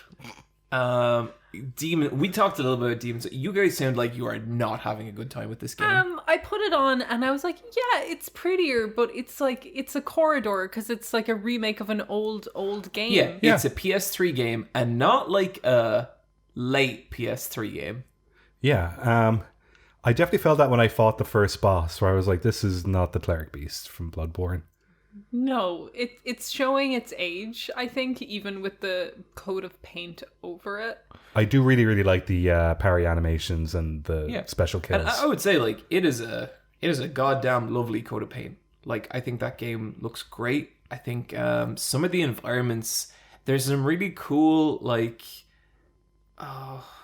I knew this phrase when I worked in comp, but it's like the things that are far away look really far away because of the different caustics. Yeah, because of the different like caustics and diffusion they're putting on that stuff. And it, to me, made some of the environments like the Digger King area feel just so like vast and large in a way that I'm not used to from this generation. Which build did you start with? I think just a knight. Just the knight. Just the regular. I went with a royal with a halberd, and the halberd was not how I expected it. I do not think they feel nice. See, I really like spears and staffs in Dark Souls 3. Because you can do a lot of forward lunging and they're great for corridors in that way. But the animations with the halberd staff are all twirls. And so they keep getting caught on the sides of the corridor. Because so much of this game is corridors. Yeah. And I kind of wish it was more open. Yeah. So I switched to a sword that I found, and I equipped the ring that makes items easier to get, because that's super handy at the beginning of the game. Yeah. It's a strange game to play now, because like it feels like I never played the original Demon Souls. It's the only Souls game like I haven't played. And going back to it, like there's some stuff about it that I thought was really cool. I actually really like the kind of level structure, in terms like basically once you get past the tutorial area, you can pick from 5 different worlds to kind of just go down. Yeah, that's and really they're good. basically just these video game levels that you just kind of continue down. And what I really liked about that is like, you'd hit the end of one and be like, okay, or you'd hit like a choke point in one, you'd be like, okay, I don't think I'm ready for this, then go down another, level up, get some material, upgrade your weapons, and then like you basically just have to keep finding the weak points that you're able to push past in these 5 different paths. And I thought that was really interesting, and like there's stuff like that in like, Dark Souls and Bloodborne and Sekiro, but it's never as how would I put it, like as specifically expressed as like obvious as this. And I thought that was really cool. Bryan, like you were saying how you don't like the bosses. Yeah. Well, like I like the Tower Knight. Yeah. See, I really like the bosses in this game so far, and like including like the phalanx, because I feel like they're really mechanically interesting. I find one thing like I'm kind of having a problem with a lot of like Souls and Bloodborne bosses is I feel like there's a lot of dodging right and then slashing when you get behind the opponents. Yeah. And I've gotten really bored of that. And so far, the 3 main bosses in this, like there's the Phalanx, there's the Temple Knight, there's the Fire Spider, there's the... Temple Knight, yeah. And then there's the Adjudicator. None of them are like that. Like they all have really specific gameplay gimmicks, and they're the kind of boss where you have to kind of figure out how to beat them. And like it's not like a puzzle, like it's not like that one puzzle boss from Dark Souls 1, the fucking tree thing. I don't remember the Elements of Fire or whatever it was called. But it's like a mix between like a fight and a puzzle, and you really have to figure out how to do it. And I miss that. Like I would like more of that in current Souls games, because I feel like a lot of the bosses, even though like, Sister Amelia, like her design is like just one of the fucking greatest ever. I feel like her gameplay is like a little bit repetitive, and I kind of feel like that with a lot of bosses, and I like this kind of different approach to Souls bosses. But that said, like what you guys were both saying, I think that the part where this really shows its age is in the level design. Yeah. Oh my god. There are some areas and they're just and I don't think you two have even seen the worst of that. It's very grid based. Yeah. You can see where they mapped everything out. Yeah, this game has a lot of corners. Yeah. There's very few organic environments. Yes. They all feel very left, right, up, down, left, right. It feels like it was designed by a level designer. And like, when you go into Dark Souls, it really makes me appreciate the leap between this and Dark Souls 1, because Dark Souls 1 is such a great world, and has so much like amazing environmental storytelling. And then like, you take that into Bloodborne. And like fucking Bloodborne, like the way, you go from the village to the forest to the colleges to the fucking weird, and it's all telling a story as it goes. That kind of stuff isn't in here at all. So it's been interesting, but like this is also like my 6th Souls game. Like I've beaten every Souls game. This is my 6th. And I was saying this to you guys earlier, but at some point, like I am starting to feel like I am just consuming these games now because they're so familiar and comfortable.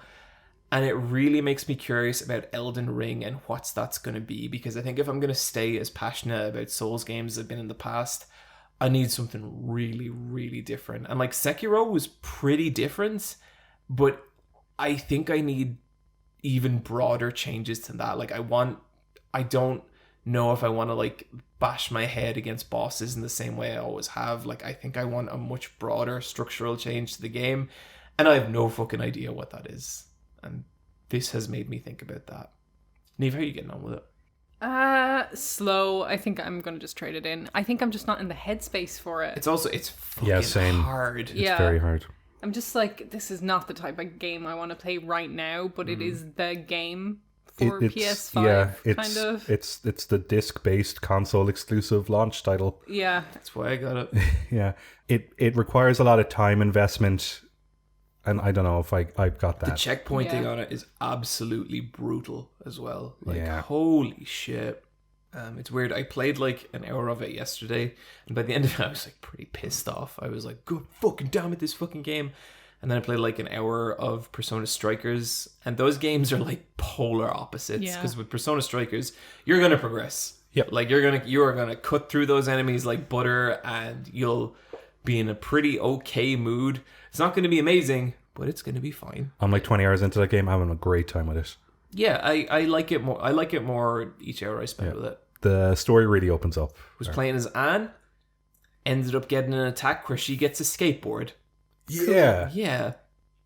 That's what I wanted. Niamh, I'm super curious to hear about Outriders. Oh, yes. Okay, so Outriders is it is the demo that is available now, and it is a RPG shooter from People Can Fly, who made Bulletstorm and Gears of War Judgment. Square Enix is the publisher. Okay. I've heard a lot of talk about this game and very little about what it actually is. Okay, first of all, when you download this demo, you've got the hurdle of actually getting those servers to work and to let you into the game. It took a lot of work. It took a lot of can't sign in, no internet connection, try again the next day, same thing. These servers are janky and they did not expect the amount of people to hop onto this demo. But I also think there isn't a lot of stuff to play on PS5, and this is cross-platform on every single thing. So people were just jumping on this, and then word of mouth, people were like, this is fucking weird. So more people started playing it. And it is weird. This is such a strange game. It opens with a character creator that leaned suspiciously butch. I'm just going to say that straight away. I could make a very butch character, which when usually in a character creator with women options, you don't get a lot of butchy options. But I could make a cool butch lesbian. So I was like, that's nice. It opens up, you are a team of basically colonizers trying to colonize a space planet to move the human race to. And it's a very long opening prologue where you're seeing new life, like kind of a hyena cow thing run by. Then everything goes to shit really fast. You start breeding these black spores, and then there's suddenly a virus on this planet that's killing off humans. A big anomaly starts to happen, and your player character gets mortally wounded and shoved into cryo. Then a time skip happens. This is all in the prologue, and I gasped like at least 3 times during this prologue. I love a good time skip. And it's just so tonally weird. On top of this, all these cutscenes are super, super janky. So it sounds like all the dialogue was recorded with different mics. And I know we're like in COVID times, so this stuff can happen. But even maybe different characters doing some of the voices. Lip syncs weren't matching up. Just like really, really janky shit.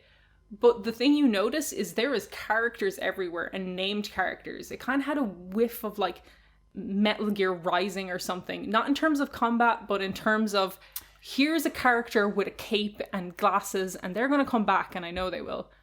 So there's just a whole pile of weird people that you're meeting. Here's a guy with a cowboy hat and a handlebar mustache.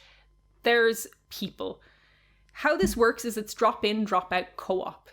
You can play as up to 3 people. But what the focus seems to be is on the RPG aspect. So you don't have to play with other people if you don't want to. And how that works is you have a world level. So you can grind all you want and progress your world level up and up and up. Or you can just go through the story and keep your world level quite low. So if you're playing with other people's, you can hop towards different world levels to do difficulties. And you get different legendaries with different world levels. And you can also pinpoint points in the story where you can go back to and replay over and over again.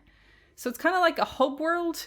So it's kind of a Destiny-like mission hub world system with drop-in, drop-out co-op with gameplay that's kind of like Gears of War, kind of like Remnant. It's third-person shooting. Seeing like over-the-shoulder kind of stuff? Yeah, third-person, over-the-shoulder shooting, but with also some classes. So you have an option to pick 4 classes. You have like DPS, you have a tank, all elemental. So you have like cool powers. One of my powers I had is I pressed R1 and I would appear behind an enemy, just port across the map. I could freeze time, so bullets would slow down in front of me and I could dodge out of their way, and the people who ran into it would slow down. Then I did move that just like turned people inside out. It's really gory. Like there's a lot of blood splatter. What's your class? Like I don't know, it's like some kind of Arc Strider Blue Lightning like Destiny style thing, but like the other ones I saw were people wielding fire and pulling someone apart with a fire tornado. So the spells are fucking cool. The shooting feels nice. Like you can flip between 3 guns. So you have your like a handgun and you have a shotgun and like an assault rifle. You can have a semi-automatic shotgun. There's loads of cool guns and you can get loot. But it's not a games of service game where they expect this to continue on forever. They're like, this is a 35-hour story or PG with mechanics like this if you want to keep grinding those missions out. So imagine if you could jump in with your friends to, say, Mass Effect and keep grinding out a mission in Chapter 2 because you like that boss fight. That's something you can do. So, like, it's just a really weird gameplay loop that kind of appeals to people who want to do just, like, podcast gaming where they're, like, gathering loot, but also appeals to people who might like full-on RPG stories with, like, there's dialogue options. Don't know how much they will change things. I don't know if the writing's good. It was really like edgy and weird. Like you get out of this. This is the bullet storm, guys. Yeah, but it was also like, oh my god, there's a bit like where one of the bad guys is helping out a guy you're gone to save, and he was just like, look, we're not fighting here. We need to get out of this. And so he helps the guy you're there out, and then he just throws a grenade back in on them to blow them up. And your character's like, what the fuck? Why did you do that? Then that guy gets sniped out of nowhere, and she's like, oh, why do I even bother? It's like so many dead people, and she's just like,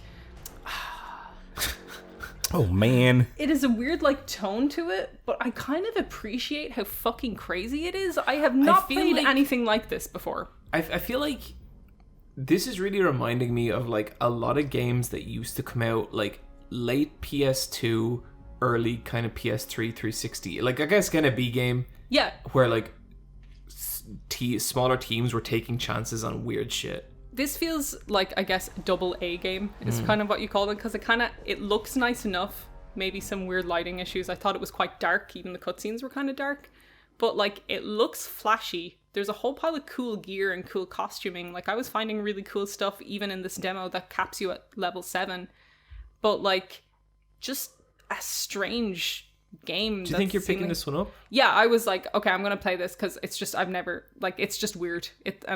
That appeals to me. And then they said it's coming to Game Pass day 1. Oh, perfect. So nice. And it's crossplay, so you can do co-op with people on whatever console they're on. Nice. But yeah, I'm definitely going to pick it up. Weird tone issues. I think people should try the demo. There's a lot of growing pains, and it is like it's a bit janky. Like, I'm not gonna lie, a bit janky, but also, I don't know. I counted how many characters are in that lore glossary, and there was 45 characters. So I was like, okay, they have a story to tell, whether it's good or bad. I'm gonna give it a go. Okay, that sounds kind of cool. I was surprised. Huh. Bryan, yes, is Maquette kind of cool? No, I don't like this game. This is free on PS Plus for PS5, and I decided to play it while I was waiting for a disc game to install and download all its patches. So I played this game for about half an hour, and then I tried to play another half an hour of it the other day, and I'm not going to play anymore because, okay, this isn't a bad game. I would describe it as an unremarkable game. That's nearly worse, isn't it? Sometimes, yeah. Like, I feel bad for anyone who has to review this game because I don't know what to say. This is a first-person game that's a puzzle solver. So but also you listen to dialogue of memories. So it's something in between like Gone Home, Unfinished Swan meets The Witness meets what was that first person puzzle game I played last year? Superliminal? Yeah. Yeah. Okay. So the visuals of this game are absolutely amazing. I think the modeling and the environments are lovely. That department did their job perfect. They should be proud of their work. The game aspect of this game is not very good. There's very little gameplay. For ages, you're just walking through essentially corridors, outdoor corridors of gardens, and you're hearing a licensed song. And Rebecca was like, why are they playing a licensed song? And I was like, I bet this is the song that the couple used to listen to before one of the couple died. Were you right? I'm not sure, but then the next scene is voiceover of a man and a woman meeting in a cafe going like, is this seat taken? Can I sit here? Oh, sorry, I spilled something on your drawing. You know, this, you know, like this feels like a game we would make up. Like as like this feels like a sarcastic game that we would do as a bit, but as a real unicorn test. Yeah, but like as a real thing. And the gameplay is that you're first person, whatever you are. I don't know if you're the man or the woman or the child. I don't know what the fuck you are in this situation. I'm gonna bet you're one of the people in the cafe's consciousness downloaded to a spaceship. That's my guess where this game goes. That's mind blowing. And you are in an outdoor dollhouse / kind of abandoned circus park area, and in the middle of it is a replica of it, and you can interact with items in it. Very few items, like, and you really have to like look for the one item that you can interact with in each environment. And if you pick that up and down behind you in real life, it scales and moves around. That is one chapter in Superliminal. But yeah, I don't think Superliminal is the only game I've seen that in either. Yeah, where you're playing with like weird scale. Scale, where you are the controller and the little box you pick up picks up a giant cube behind you. Like I haven't played Superliminal. I couldn't tell you where else I've seen that. I know I've played that before. Yeah, the entire game is based around that gimmick, and sometimes the item is big, sometimes it's small. Like at one point you have to pick up a giant ticket, but bring it into your world of scale, and the ticket allows you to go to the circus because it opens up a door.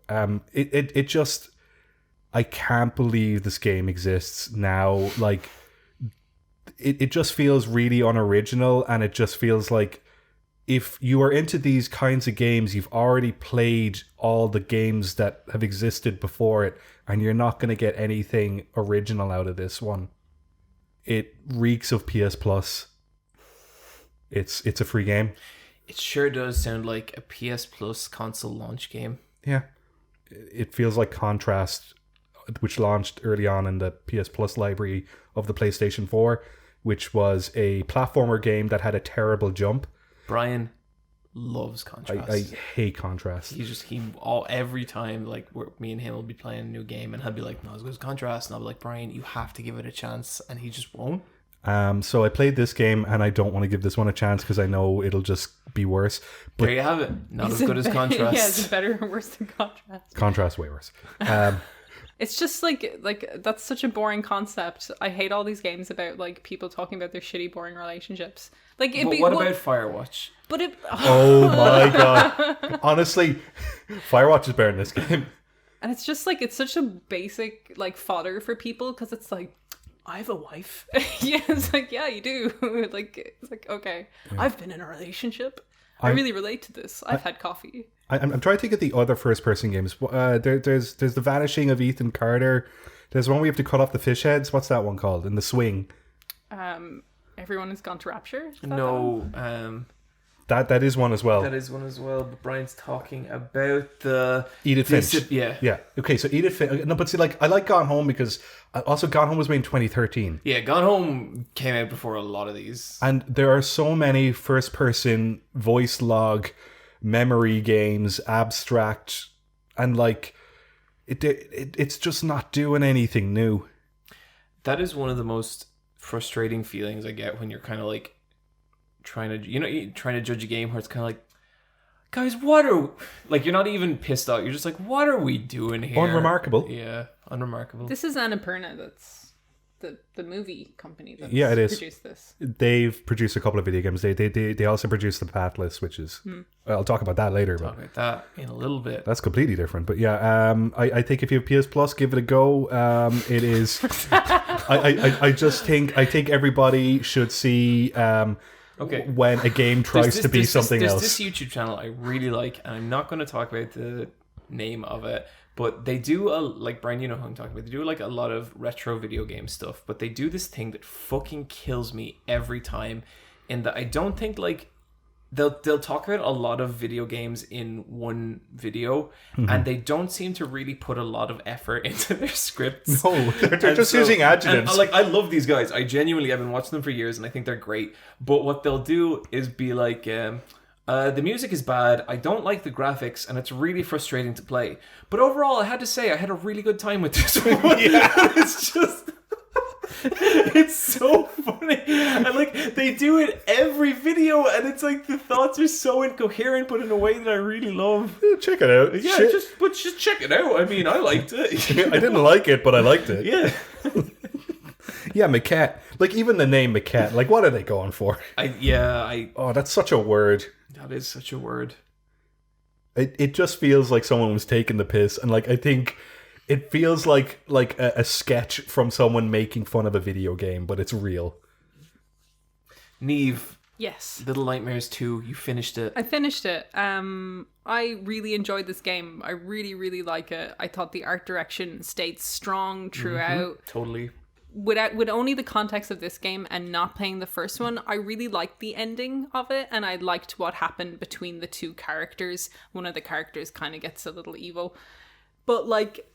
without the context of the first game, I enjoyed that, and I enjoyed the kind of bleakness of the ending. I think the ending of the first game actually kind of reinforces that. Yeah. So I think if you played the first game, you would did. Oh, okay. And I finished that as well. And for me, I felt like I didn't lose anything playing them out of order, and in fact kind of gained something, because I think playing the first one, I didn't love it compared to the second one. Like, I really like the second one. The second one is so polished. Yes. And like, I haven't played the first one in years. I imagine the second one looks a lot better. The second one looks amazing. Like, it's the same like kind of art style, but it's just art directed so much stronger, and just like looks more vivid, and the lighting is just like, they've really pushed everything as far as it could go. But like, even with the second one, it really feels like a journey through a town where you're kind of moving through like just like a school to a hospital. The first one's a lot of events. Yeah. So with the second one, it feels like at the start you feel like you're trying to get to a safe haven, but as you keep moving throughout the game, left to right kind of thing, you realize no safe haven is coming, and kind of existence is just survival. And like, it's really sad kind of thing. It's just like, you have to keep moving to survive. At one stage you kind of lose your friend, and I actually think when you lose your friend, that's when I started imagining that Little Nightmares 1 took place. Oh, really? Yeah, because there's something that happens to the character in Little Nightmares 1 where they kind of take a bad turn within that area that kind of sets them up to be monstrous then in the second game, which I thought kind of made sense. I didn't love 1 in some ways because it wasn't as cohesive as 2 in what it was trying to do with its environments. It had some weird environment choices that I think was just done because they look cool. So you're on like a tankard, but then there's a whole pile of like Japanese architecture in it, and like sliding screen doors, and like an evil geisha. And it felt really inspired by Spirited Away. Like, there's even a chase sequence that felt like the chase sequence with Chihiro.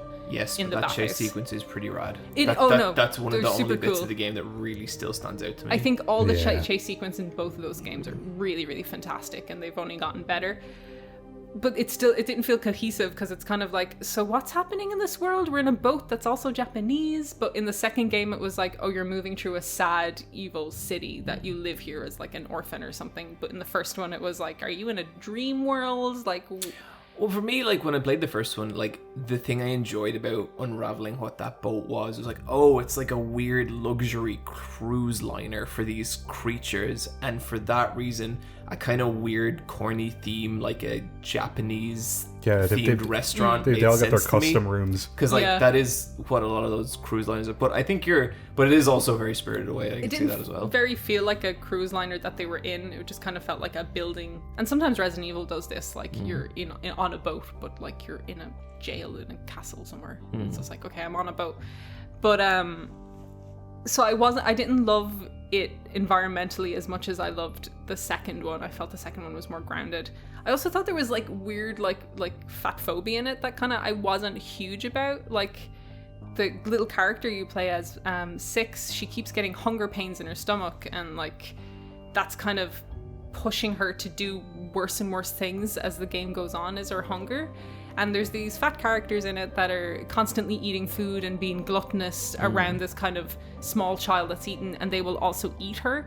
But it's like this kind of idea, I guess, of like the starving child versus like gluttony and just like ignorance of someone else's suffering. And it was just kind of sad to me to see all these kind of fat bodies played out in this really kind of generic fat person eats a lot, gluttony bad. Here's kind of 7 sins kind of stuff. From what I remember, they look like Humpty Dumpty or like Tweedledee and Tweedledum. Yeah. Kind of. I think there's some of them where like some of the early ones, like I think that the twin characters were this interesting stuff, but I do get what you're saying, especially in the last area where it is just like their defining characteristic is they're big and fat. Yeah, and that they eat a lot and that you don't have a lot of food.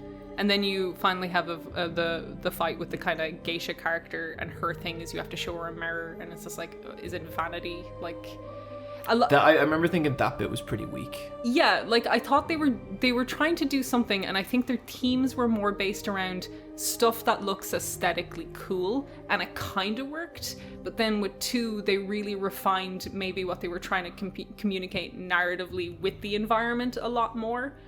To the point that if I played 1, I don't think I would have picked up 2. Really? Yeah, like I played it and I was like, yeah, that was fine. But after playing 2 and going back to 1 and being able to kind of place that in the timeline myself and kind of making that retroactively fit into a narrative I have in my head of that world, I enjoyed 1 so much more, kind of thing, with the backing of 2. Yeah.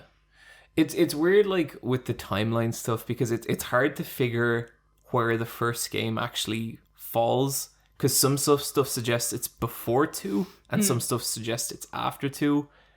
Yeah, in a way, to me, like, the linking the 2 games nearly made the game kind of weaker, because I feel like I liked the stuff with like the Raincoat Girl. I thought that was cool. I think there's a twist towards the end about like who the bad guy is, and I thought that was pretty weak. I thought that was kind of just like, I liked it. I've seen it before many times, and it's like, I never really, it's always just a kind of like, it's kind of something you can do in nearly any story, and it's just like, oh, cool. Like, it doesn't add anything thematically. It's kind of just a twist. It kind of like, it felt like that, where it was kind of a twist that, you totally have seen before, but kind of given the nature of the game where you always were running, it kind of like the idea that it kind of starts existing in a cycle of just horror kind of worked for me. And I kept trying to think about like, how do you end a game that's so bleak like this? And it can never be happy. It has to be sad, kind of thing. You can never really have hope in that, because that's kind of like takes away the point of the whole journey, I think.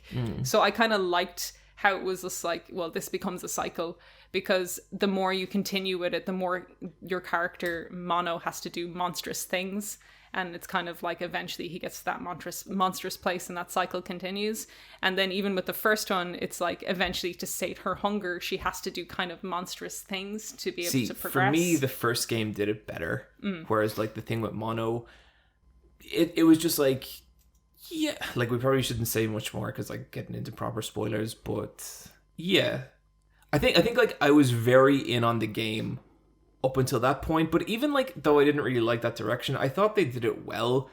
It's so rare to see a game put that much consistent effort all the way through, because like some of the ending shit, like especially where they go with like some of those really grotesque visuals towards the end, fucking awesome. Like, incredible.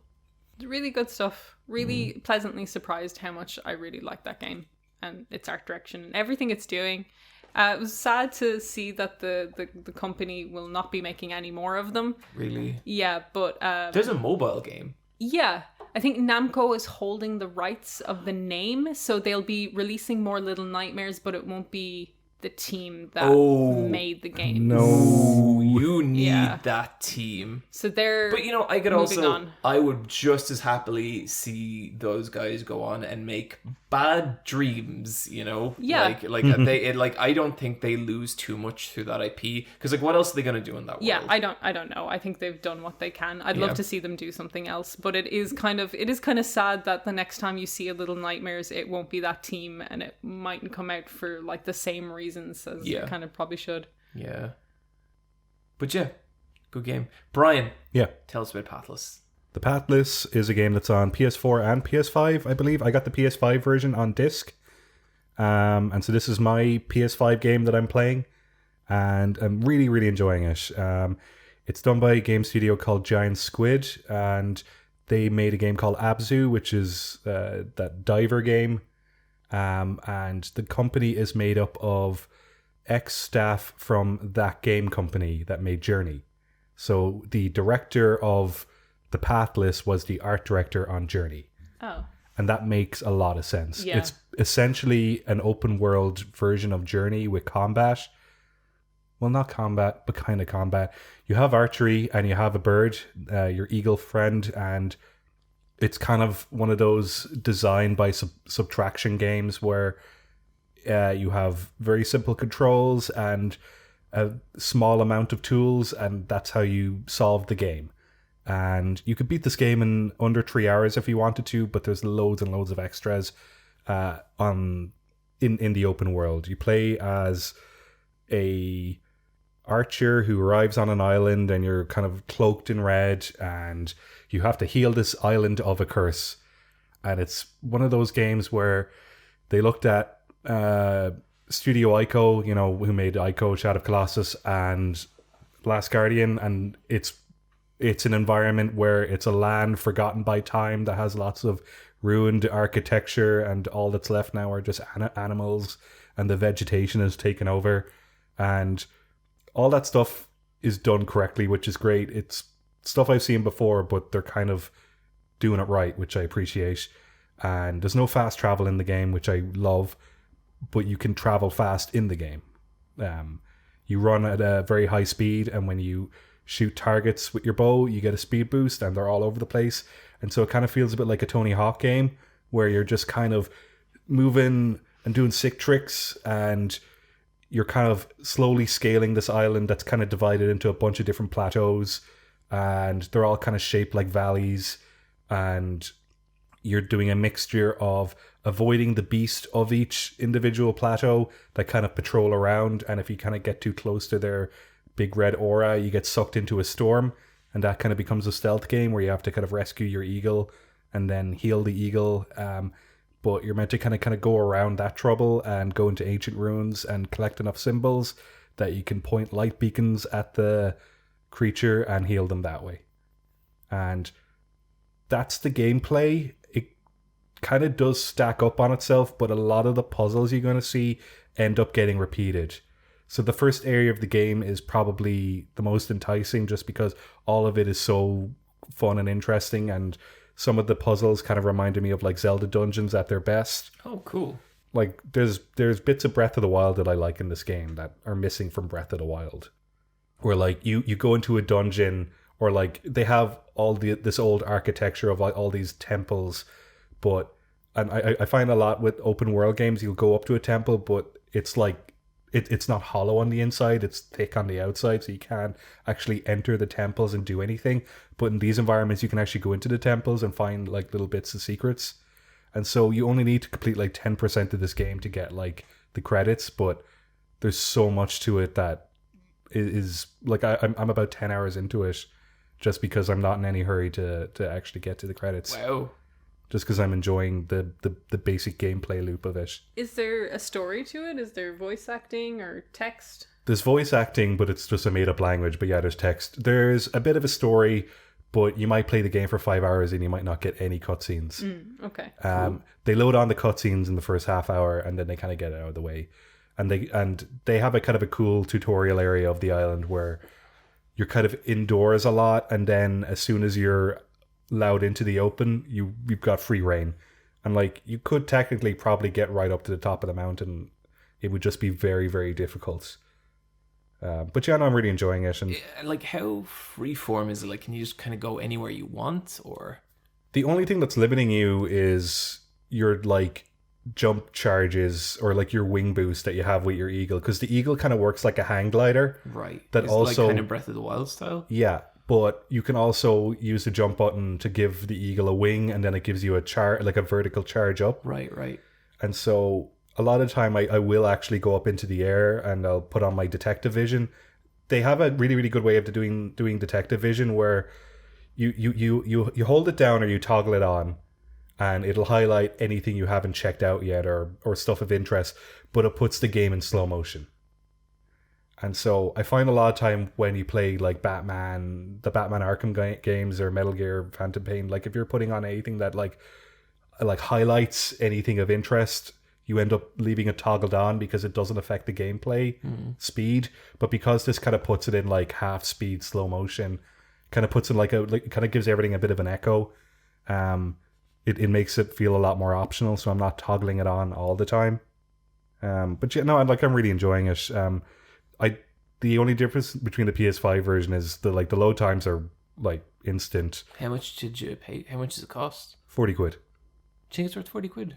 Yeah, I think digital it's like 35, but I bought a physical 40. Right. But it came with art cards, and I'm very happy with those. Yeah, cool. And with the PS5 controller, I think the big difference is with the haptics, because the trigger of pulling or shooting the arrow kind of has a bit of a tension where you pull down on the trigger and then you kind of feel the elastic of the string, and then you like click it down further, and so it does feel it's got like little subtle touches like that. Cool.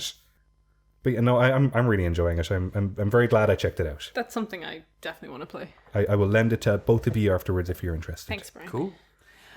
Quicktime Events.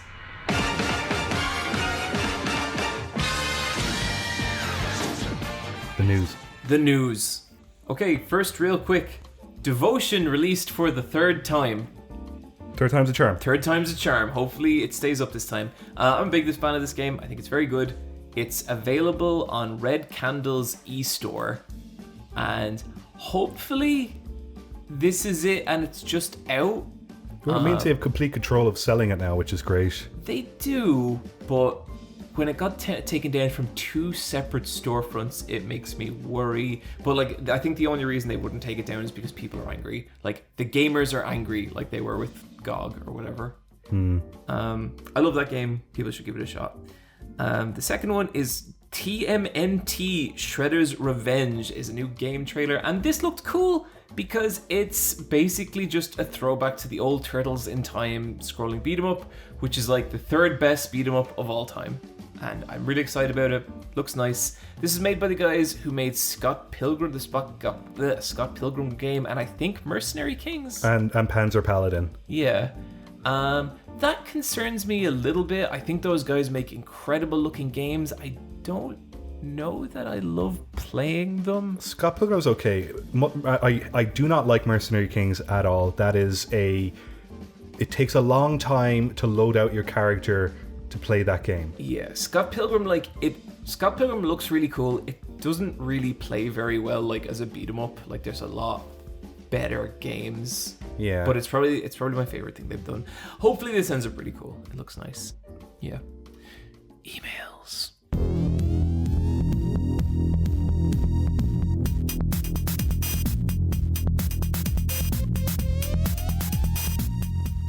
We have an email address. It is askletsfightaboss@gmail.com. That's askletsfightaboss@gmail.com. Before we read out an email, thank you so much for your emails.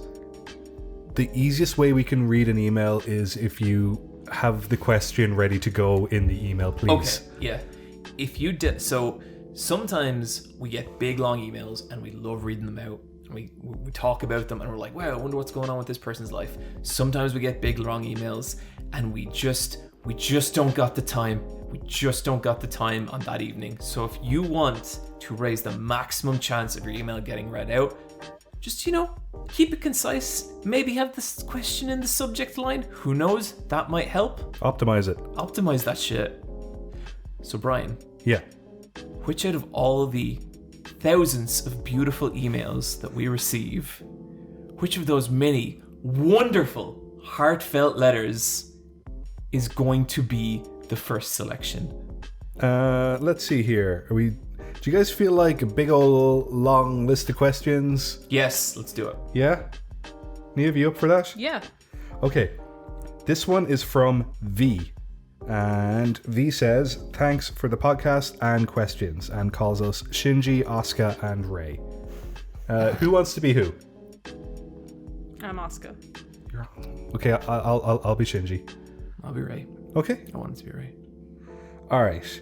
So V says, I thought up a few questions for the whole gang. A couple of individual questions. Feel free to answer whichever you'd like. You can take take as much time as you want. Okay. So these are for all of us. Number 1. What's the quickest you've ever fallen in love with a game series? I think about 4 minutes into the Bayonetta demo, I was like, I love this. That's pretty good. I don't know. Little Nightmares was pretty quick. Once I turned that on too. That is a really charming, like in the swamp, the marshes. That was a good first impression. More recently, again, I was just thinking about Mario 3D World, but just playing that, just going, okay, I know what this game is. Yep. I know what to expect from it, and it's gonna appeal to me. And I could see how some people were kind of a bit disappointed it wasn't open world, but I like that it was level based. And maybe Mario shouldn't be open world. I'm just saying, maybe that's fucking bullshit. I really liked how it just thought up ideas and then threw them away. Hey, here's a good idea. Here's another good idea. Here's another good idea. That's that game for 20 hours. Okay, number 2. As a weak person, as in I can't handle much intense media, could you give me some? Could you recommend me some chill media you all enjoy? Chill media is hard. Annihilation. Jesus, Steve.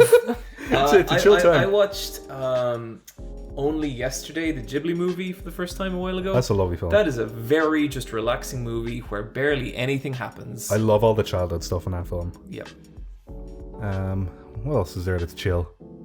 I don't think I watched that many chill things. No, me neither. What's chill? Yeah, it's just like certain Ghibli films and like cartoons. I watched a couple episodes of Eurocamp or Laid Back Camp. I'm not going to watch any more, but that's pretty relaxed. Yeah. Like I enjoyed what I watched of it. There's a couple of YouTube channels. I can't think of any names off the top of my head, but just like that'll talk about a video game series, but like it's not enough that you're like, wow, they're making great points. They're just kind of reminding you of video games, and you're like, oh, yeah, that's nice. Actually, you know what? I follow this TikToker, and he is this, I think, very Canadian man who lives out in the forest with his dog, and I think he lives like in the mountains, and all his videos are someone being like, hey, my brother died, could we just do a hangout? And he'd be like, sure thing, buddy. And then he shows you how to make a nice meal, and he's like, let's play some Wheel of Fortune on the Sega Genesis. And then he's like, now let's open some pop and watch one of my favorite movies. And he'll just have like The Lion King playing on, I swear to God, like old SCART television from like 1991. And they're just really relaxing videos. That'll be my loot drop today. Brilliant. Okay, any thoughts on Final Fantasy 16 from the information we've gotten so far? No opinion. No opinion. Niamh. I don't know. She groaned, Bryan. Yeah, the groan was my opinion. Groan. That little boy looks annoying. Yeah, he looks like a weenie. I'll play it probably. Oh, I'm gonna buy it. Yeah. Like, oh my god. I know. We never learn. And you know when we don't enjoy it? You know whose fault that is? It'll be ours. Yeah. Will Luna Freya 2 get stabbed? Yes. Okay. Number 4. I'm a big Evangelion fan. Really loved both the original series and the rebuild movies. Never really understood why people didn't like 3.33. could you talk about what you liked and didn't like with the movies or the series in general? I like that everything about Evangelion is like AUs. So End of Evangelion is an AU to the series, and I liked how the reboot movies were like kind of retelling AUs, and I enjoyed that about Evangelion, that you can come to it at loads of different parts and get a full story or not. You know, it's kind of, there's enough there, but yeah. I really like the rebuild films. I think that's the first time I properly enjoyed Evangelion or like loved it, because I thought the TV series and the End of Evangelion were good, but didn't really have a personal attachment to them. But then I definitely felt a lot more with the rebuild movies, even though the first one is just shot for shot. But then I don't like the first one because I just don't think it needs to exist. Yeah, it's just there. it's nice to see some of those reanimated, I think, in a really swishy way. I really like. I think some of the early 3D in the first one really bothers me. I love the characters in the second movie, and the third movie is kind of like fuck the fans, which I kind of appreciate about it.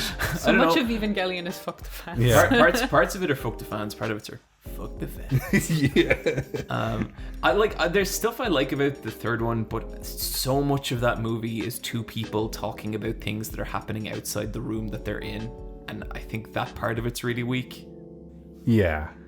Okay, then Niamh and John, you've mentioned in passing your D&D characters once or twice on the podcast. I wondered what kind of characters you liked to play generally. Well, Niamh was the DM for most of that. Yeah. But then we did one where I was the DM and you were a character. It's true. I have played other games though.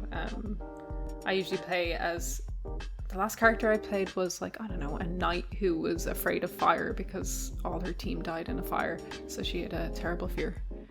And she was an alcoholic to deal with her fear of fire. I just played as a big stupid dragon and it was really fun.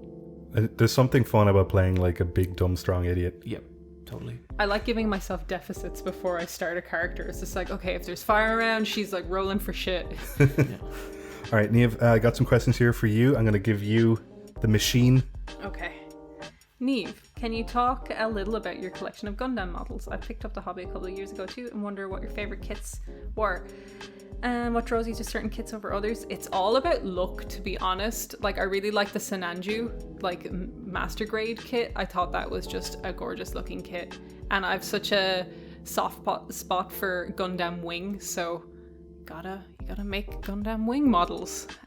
But it's not just Gundam that I make some of the Kotobukiya ones. I've made the Kotobukiya Evangelion models as well, and they're quite fun to make. But honestly, it's just looks. It's based on what robots and mechs I think look cool or have maybe a little quirk to them, like the teddy bear Gundam. Oh yeah, bear guy. But yeah, I really like it as something to do with your hands, but you don't have to think too much hobby. Like building Lego as well. Just quickly, do you play much Final Fantasy 14 still? What job did you like best? I played a Dragoon and I got to, I don't know where I got. I abandoned it. It was too grindy for me. And did you get anywhere close to like is the heavens? Is that where people say it gets good? I don't even know. Yeah. I can't remember. My memory's shot, but I remember just dropping off it. So no, didn't hold me, I'm afraid. I liked my character a lot though. She was cute. A little bit different kind of question, but I've been having some lesbian troubles. Here we go. We all do. As a fairly young 22-year-old trans lesbian who's just gaining some independence for the first time, I'm struggling a little to find my place, particularly as people put big distinctions between presentation, butt to femme, and that's not something I or many other trans lesbians fit into easily. Even if that weren't a problem, I feel like I'd want to switch every now and then anyway. Basically, my question is, what are your thoughts on the distinctions placed between butch and femme, and how necessary do you feel they are? Oh, I think these things are so personal. Like I identify as butch and I always have, but like butchness to me is going to be so different to me than it is to someone else, and how I define that is going to be such a different process for me than it is going to be for another butch woman. And I think you kind of find the beauty in whatever one. You don't even have to pick one, you know, whatever you want to go with, kind of thing. To me, butchness is an interplay of kind of hard and soft. And I like that part to it. And I think that's an aesthetic value that I appreciate a lot. So I think it's a lot to do with aesthetic, a lot to do with how you feel inside. And people will want to categorize stuff every way. And sometimes you'll be like, that rings true to me and that doesn't. What I would suggest you do is, I feel like a lot of young LGBT people are really alone on the internet. Like, it's a lot of conversations between other young people. I think it's good to read about butchness from older lesbians, and like maybe some of it might not be applicable now because a lot of stuff has changed in terms of just language. But I think you might find something beautiful somewhere that you relate to that will kind of open your eyes in some way. I don't know. Read some Sappho. Read some poetry. Don't get bogged down with it. Find what's beautiful within your identity and just like hold on to that, and don't let anyone tell you that it isn't, the right way to be something. And back to Bryan. Okay, there's ones for me, but John, I might give it to you first. Is that okay? Sure. Okay. You've got a bold title. The Shadowy Usurper. And you said plenty before that Third Strike is your favorite fighting game of all time. I was wondering, what would a hypothetical Street Fighter 6 or some other game do in order to surpass Third Strike and become your new favorite? I don't know. I don't want another game to be better than Third Strike. I want it to be its own thing as much as Third Strike is. Third Strike is an amazing game to play, but it's also just this fucking phenomenal combination of music and aesthetic and just everything. Everything it does near flawlessly. And I don't, if I knew what Street Fighter 6 needed to be to surpass that, I would go work for Capcom now, but I don't. But I think it needs, Strive is probably the closest thing I've seen that could come close to that. I'm not saying I'm gonna like it better than Third Strike, but when you look at what a fucking good but compromised game Street Fighter 5 is, it's there's so many ifs and buts to enjoying that game, and I need those removed. I need a fighting game to be a piece of art. I need it to be a real expression of something, and that's what I think Third Strike is. And that is the best answer I can give to that question. Continuing with the fighting game theme, what do you find the hardest about playing fighting games? Personally, I started my first fighting game last year with Guilty Gear Xrd and Grand Blue Fantasy Versus, and I struggled to charge emotions a lot. Not to mention still learning fundamentals too. My mains are Roundwithal and GG and Charlotte and Grand Blue. I don't find fighting games hard, but that's just because I've given up on ever getting to a really professional level or tournament play, and now I just enjoy them. Sometimes I'll get 3-0'd in a game of Street Fighter 5, but it's cool. That's not how I define myself. I play them because I enjoy the challenge of trying to figure out what someone else is going to do, and more so I just love those characters. So I think a lot of things, people have a tendency to get really in their heads about fighting games, and when the match doesn't go their way, I think people have a really bad habit of blaming themselves and being I lost because I am bad. There's a really good video about this called I'm Bad, and it's about being bad at fighting games and how people, rather than asking what are the steps that made me lose this match, they'll just settle on I'm bad and I need to be better.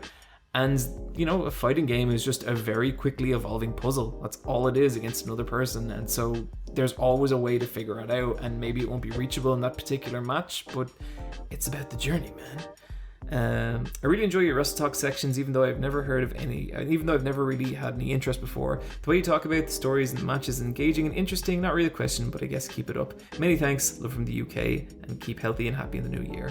And there were questions for you as well, Bryan? Yeah. So then mine are for Bryan, the amphibian prince. Okay, number 1, how's Biscuit? He's doing much better.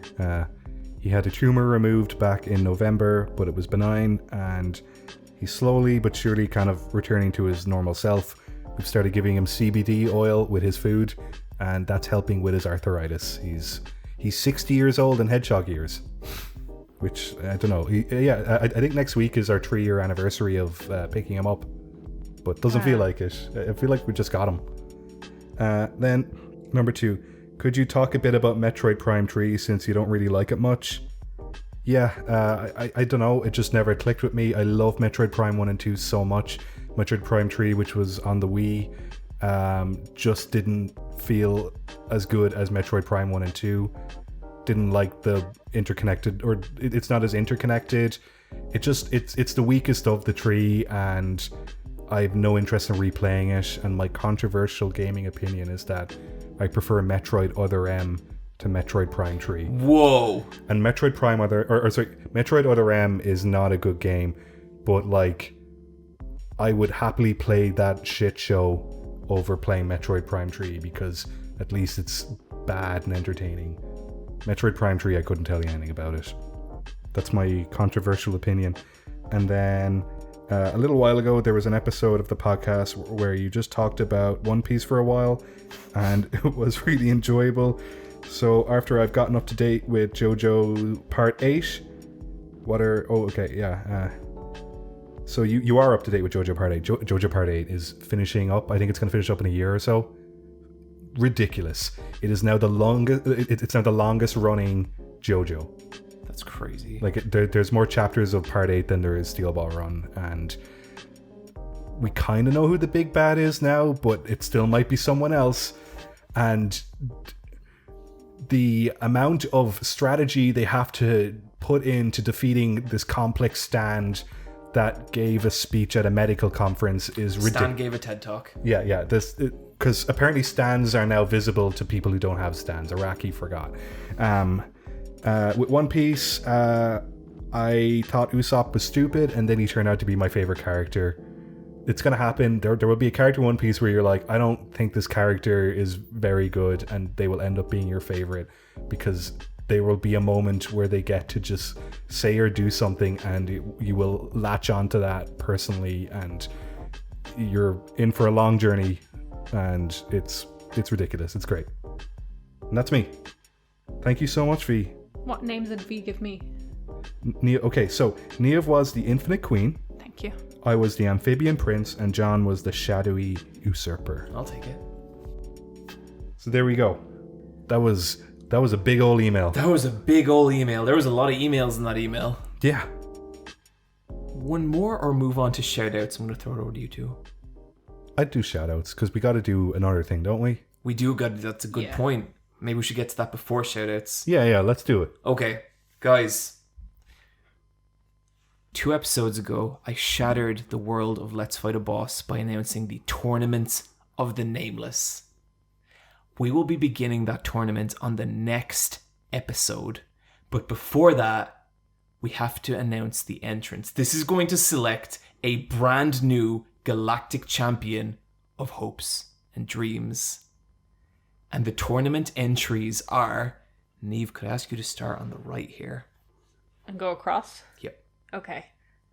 Bloodborne, Red Dead Redemption 2, Super Smash Bros. Ultimate, If Found, Persona 5. Bryan, could I ask you to start here, please? Okay, it's a bit shiny, but let me read it.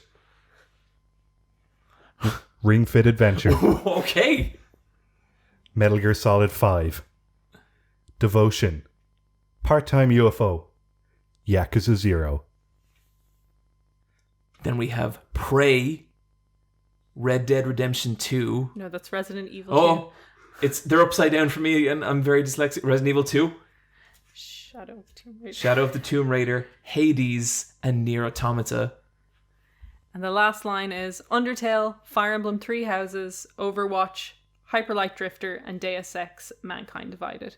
So this is the top 3 of all of our Game of the Years and 2 entries from our Best Old Game. Mm-hmm. We are working out a special Battle Royale survival system that is going to put all these games against each other. We're not quite ready to reveal the full rule set. That is something we'll be doing next episode.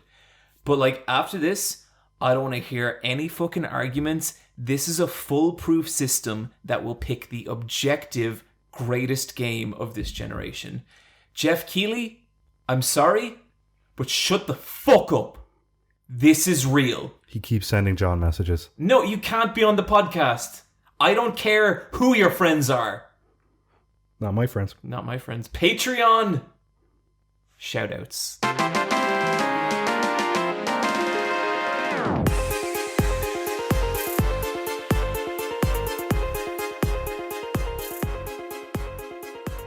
patreon.com/LFAB, the coolest website on the internet. You go on it, $3 goes somewhere. So I have a little something to say. I have started a network of like-minded individuals Oh my on God. the Let's Fight a Boss Discord. Again. And I feel like it should come with a warning. You are not guaranteed entrance into the Church of the Nameless. I had one applicant recently, took a measure of them, looked at the way they proposed their entry, had to turn them away. Really? Yep, weren't right. We're not right. Too cheeky. Maybe. I don't really want to talk about it. And all I'm saying is not everyone has what it takes to be a member of the Nameless. And so the question I have to put to our listeners, do you have what it takes? Do you want to find out? Buddy, $3 and you can take that opportunity. You can take that shot for the glory of a lifetime. That's all I got to say. It's a really good sales pitch. Yeah. Let me try one. Give me your money. I want to play video games and they cost money. Help. Listen, Brian's got a lot of copies of Doshin the Giant to order, alright? I'm going to manufacture... Okay, so that game never came out in America. I'm going to manufacture an NTSC version of Doshin just to be like, I got the American version. Gonna have like the fucking like American age rating in the corner, the full lash. Oh. They're not gonna know what hit them. I was clearing out my closet recently and I found 3 copies of Super Smash Bros. Brawl. Look, everybody owns at least 2 copies of that game. I just... What am I doing? I can remember one time What are at we work, doing? John, there was one time at work someone left a copy of Smash Brothers for Wii U like in the kitchen and it was there for like 2 weeks because nobody wanted it. I keep forgetting that the Wii U Smash Brothers exists because Brawl is like known as the bad one. I like Brawl, but it's known as the bad one. And then you have the great one that is now. And the Wii U one, it's alright. Yeah, it's fine. Yeah. It's still support. You could still get matches on it, but Wow. I don't know why you'd want to play it. Yeah. But there you go. I'm going to take the third shout out because it seems to be more aimed at me. Okay, I'm going to take this first one. This is from Adangs. Niamh on Genesis Bryan Jellian. Rebuild 3.0 plus 1.0. You cannot be queen. Coming to a theater near you. Whew. That was pretty great. Like that film's actually out now. Wow. Yeah, wow. Finally. This is from Charybdis? Charybdis? Join the Patreon and leave a shout out because then you'll be going about your life and they'll read it out something embarrassing you sent 3 months ago that you have no memory of. It's a really weird feeling, but I recommend it. Just for the record, this message was sent 2 years ago. July 2019. And then this is from Fornever1, and they kind of have in brackets here, and I'm not going to do this all the time, but, you know, you asked for it first time, I'll do Brian, it. you love doing your computer voice. Yeah, but I think if someone really wanted me to do it and I wasn't feeling it, wouldn't do it. Okay. It is your art. But I'm feeling it. Hello, Fornever. You are really good at turning me on. There you go. That was very good. Loot drop. We got some goodies for you from the internet. You've probably seen them, but now we're confirming that they are indeed good. Mm-hmm.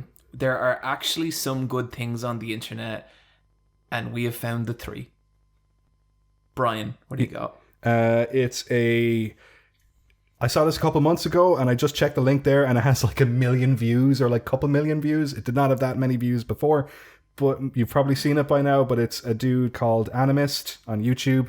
And they do stop motion animations with anime figures like Figma and Nendroid. And this one is of Kirby, the Kirby Nendroid, which I own. And I did not think it was possible to do really, really good stop motion with it, like to the level of like, you know, Leica Studios. But lo and behold, there you go. They're absolutely fantastic. There's ones with like Street Fighter toys. There's ones with Sephiroth in it in one of them. Really, really cool channel. Cool. And Sorry. They also do behind the scenes as well, which I love. Cool, nice. Mine is a pleasant Canadian fellow from TikTok. I don't remember his name, but if you just need to chill, he makes really nice stuff. And mine is Maggie Mayfish's new video on Rambo, and really good, interesting video on Rambo, the movie. I like when she does videos on macho men stuff. Like her video on Fight Club's really funny. Mm-hmm. Yeah, she's great. Oh, guys, that draws to close another episode. We did it. We did it. We survived. Return next time for the Tournament of the Nameless. I really didn't think about using silver ink on this, did I? But it looks so cool. It looks rad. rad. Just for the record, everyone, Niamh made little name cards for every game, and it's so cute. I've taken a photo of it. Oh no, I want to design actually cuter cards. I know, but this is Niamh, just do a you remember, prototype. Do you remember you sent us like a skull design before? Yeah. Did you do that? Yeah. Oh my god, you did that so quickly, and you put so much, like, it looks so lovely. Like, the reason I didn't think that was you is because I just thought it was like some pre-established design you had pulled off the internet. No, I drew a skull. Your brain, Niamh. I know, it depends on what kind of mood. It's like, who knows what I'll churn out. Who knows what will churn out. Let's Fight a Boss video game podcast. Thank you, everyone. Goodbye. Happy St. Patrick's Day forever.